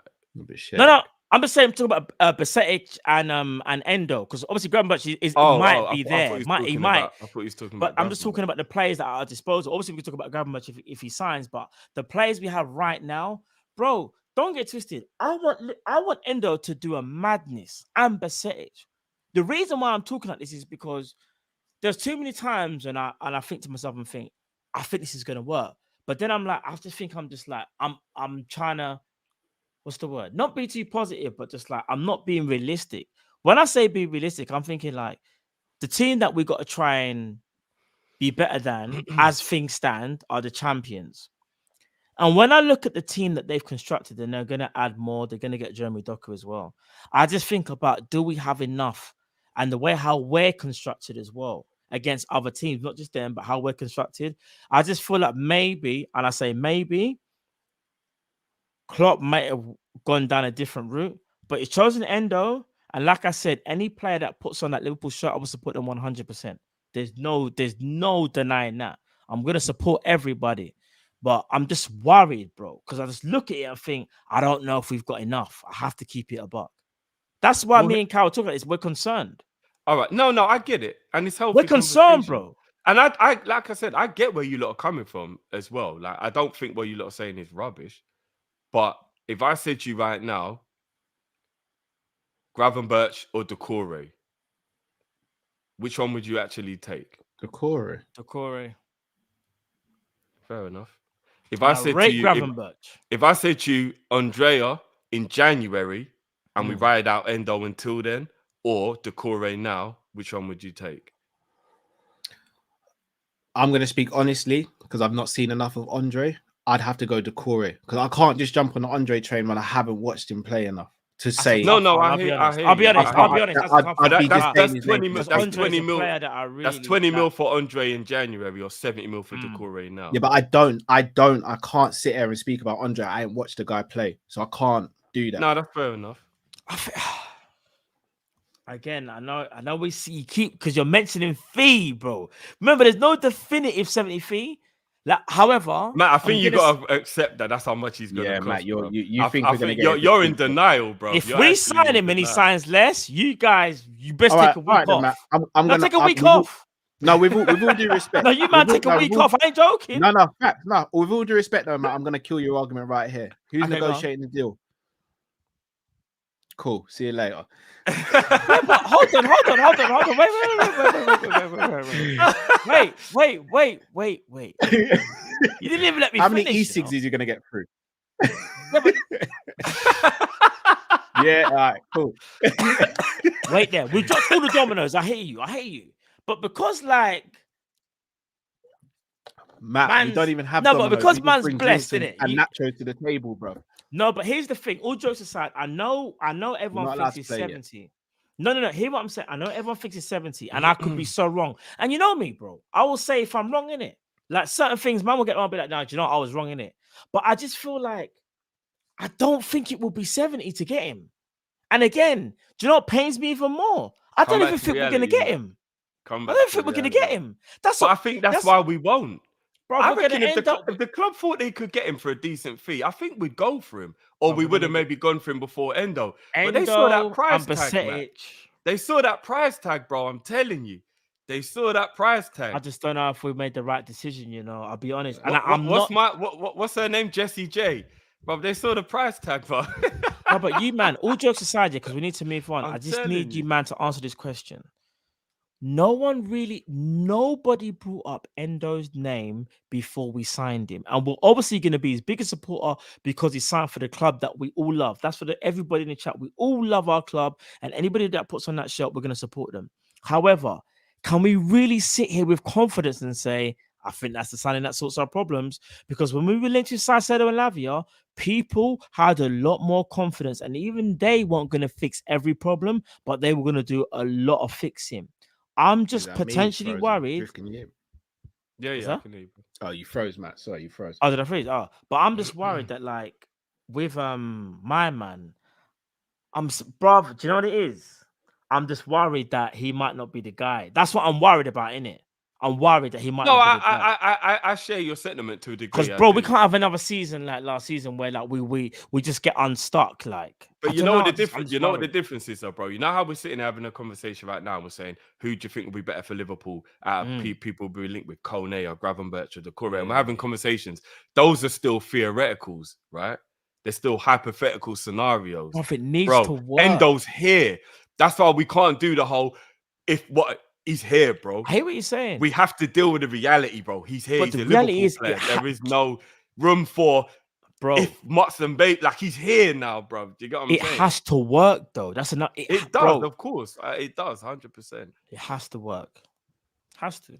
I just hope he just absolutely bads up Newcastle and we're like, all right, so we'll be all right.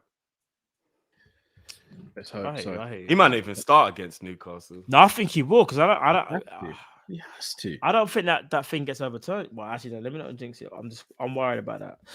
I'll be honest. Right. Dynamic Edition says, boys, would you take Decore and the centre back to hold us until Jan and then get Andre in? Yes. We're not getting Andre and Decore. Just answer. No, not about what you think will happen. Just the question: would you do it? Yeah, I would. In an ideal world, yeah. Cam J says, how much you think Gravenberch would cost? Would you sell Thiago to free up a non-homegrowns to get an 8 and a 6, as he's probably going to leave on the free? I think Gravenberch costs around the 35 mil mark, and no, I wouldn't sell Thiago to free up a homegrown spot. Not selling Thiago. No, you crazy? Got that fixed by not renewing Adrian's contract, but the less said, the better. Marcus says, Cal Pierce also mentioned in the same article that we're looking for a multifunctional midfielder. I think it'll be Gravenberch, Kone, or Thuram. Let's hope it's the second name on that list, Marcus, bro. Let's hope. Dynamic Edition says, is it a concern we haven't started to look for centre-backs? Yes, a major concern. Yeah, I'm concerned about that. A major concern. Yeah. I think we went all in on Colwill and there was no backup plan. Although, just because it's not public doesn't mean they're not doing it. I will say that. Very Liverpool, true. generally speaking, do move in silence. Very true. It's Gaz says, lads, I'm starting a GoFundMe page for a Szoboszlai calendar. I don't know if I've mentioned it previously. I love the guy. No pause. Big up, Gaz. Big up, Gaz. Big up, Gaz. You know. Backup one says, all I know so far is that Gravenberch wants Man United and Liverpool want Gravenberch. Crystal Palace want 80 mil but would accept 70. There you go, Matt. Decore would be very keen on joining Liverpool.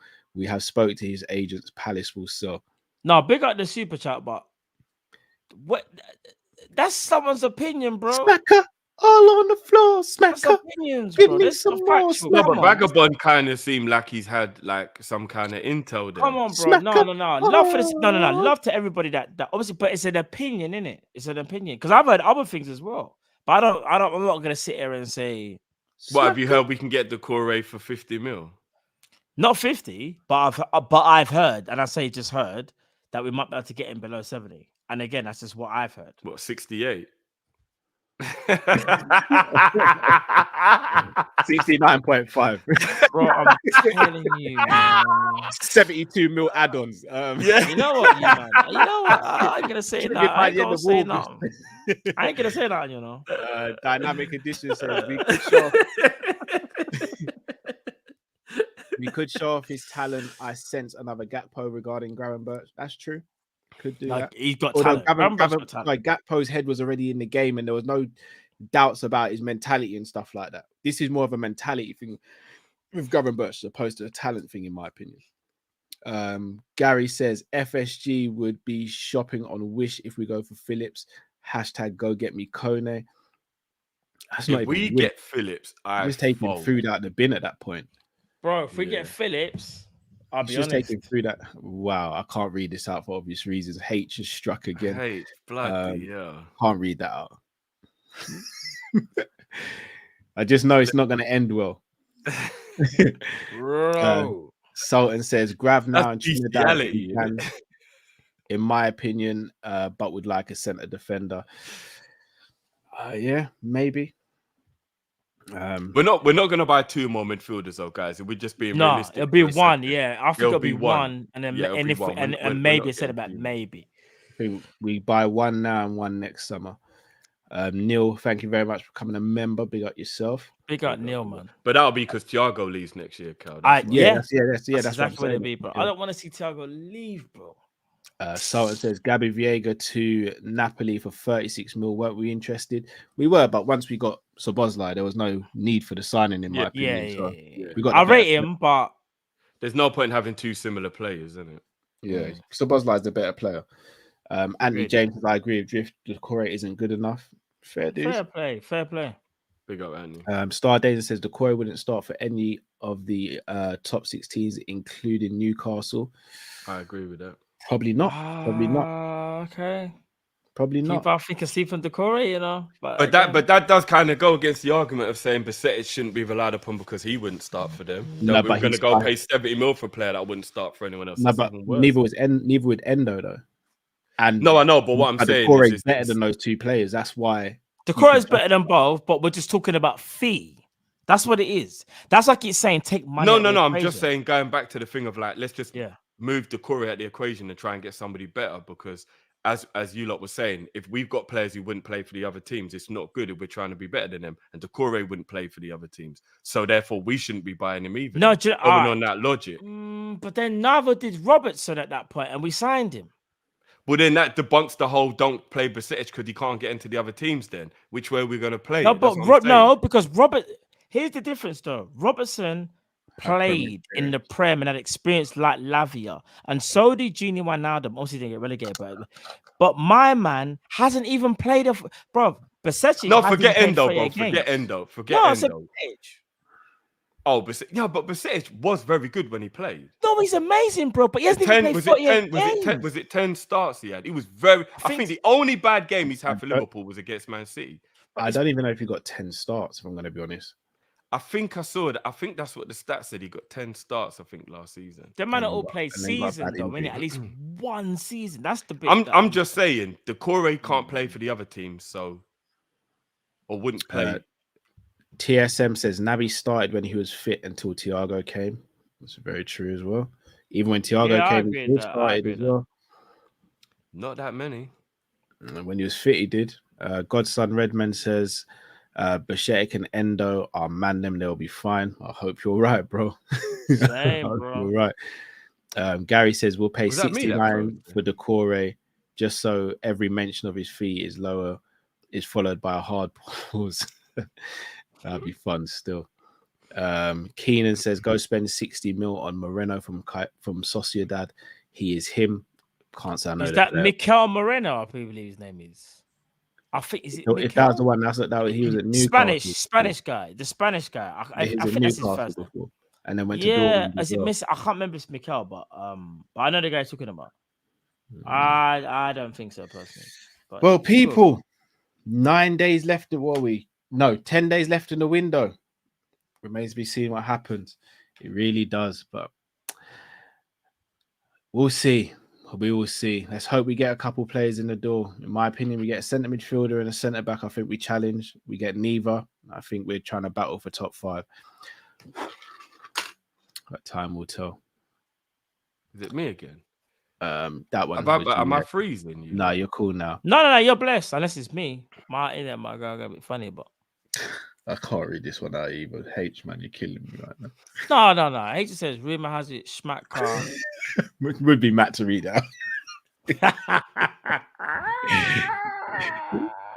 No, but it's not even that bad. Like, I'll just say. Can I ask you a question before we go? Yeah, go. Would you let Liverpool spend 90 mil on Basuma? Yeah, if you man do it, I will, innit? Matt, would you let Liverpool spend 90 mil on Basuma?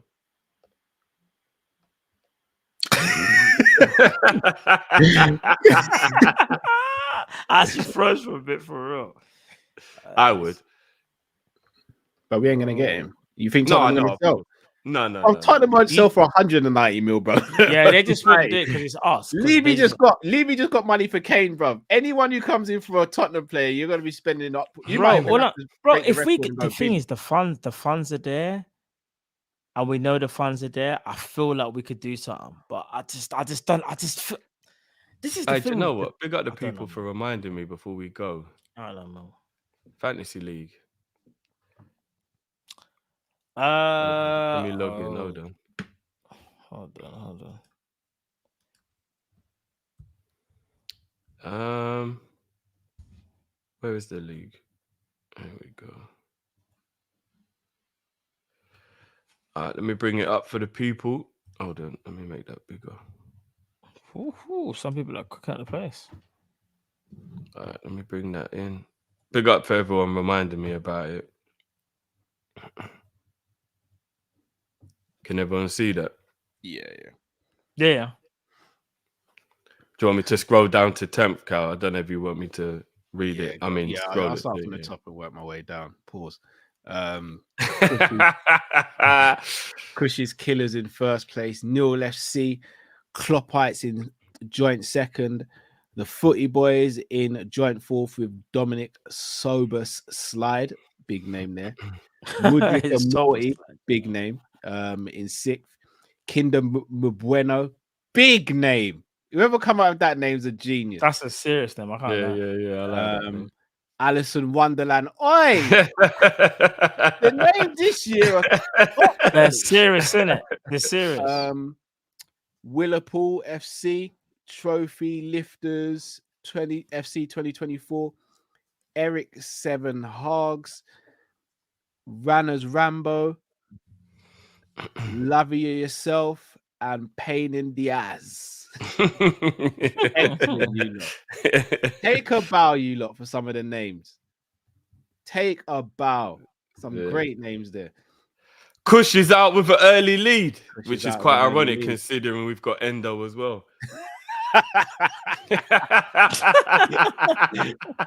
Drift. Hey! That big still.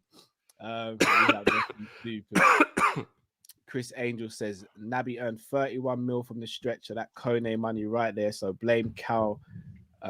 Cal blame Matt for us not getting Kone. Naby ting. Right, Matt. Jeez. How the hell is that? What? Chris, what? Harsh.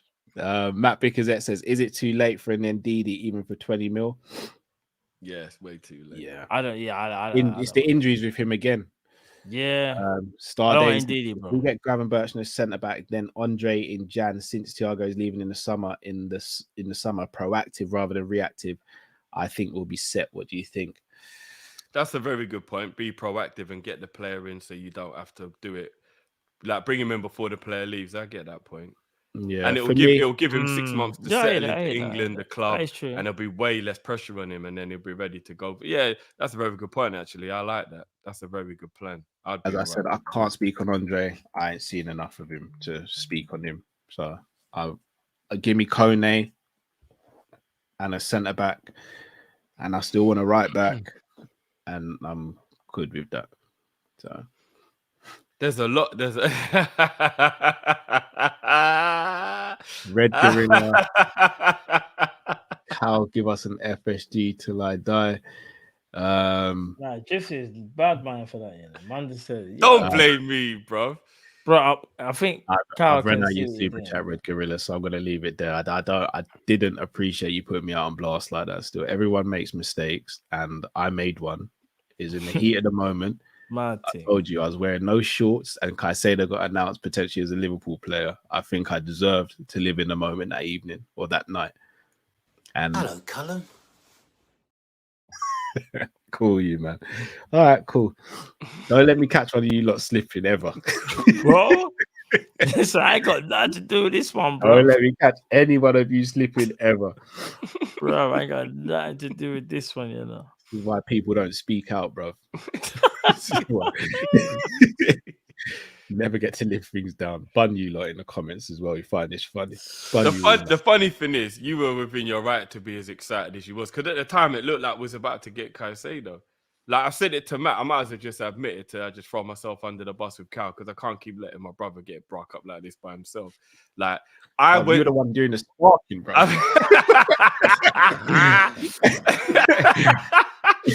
That punched me in the face and then turns to everyone else. You must stop hurting him, like bro. I'm gonna throw myself under the bus. I saw the Caicedo news at about 2 a.m. Yeah, I didn't even see it then. I was asleep, and I got so gassed.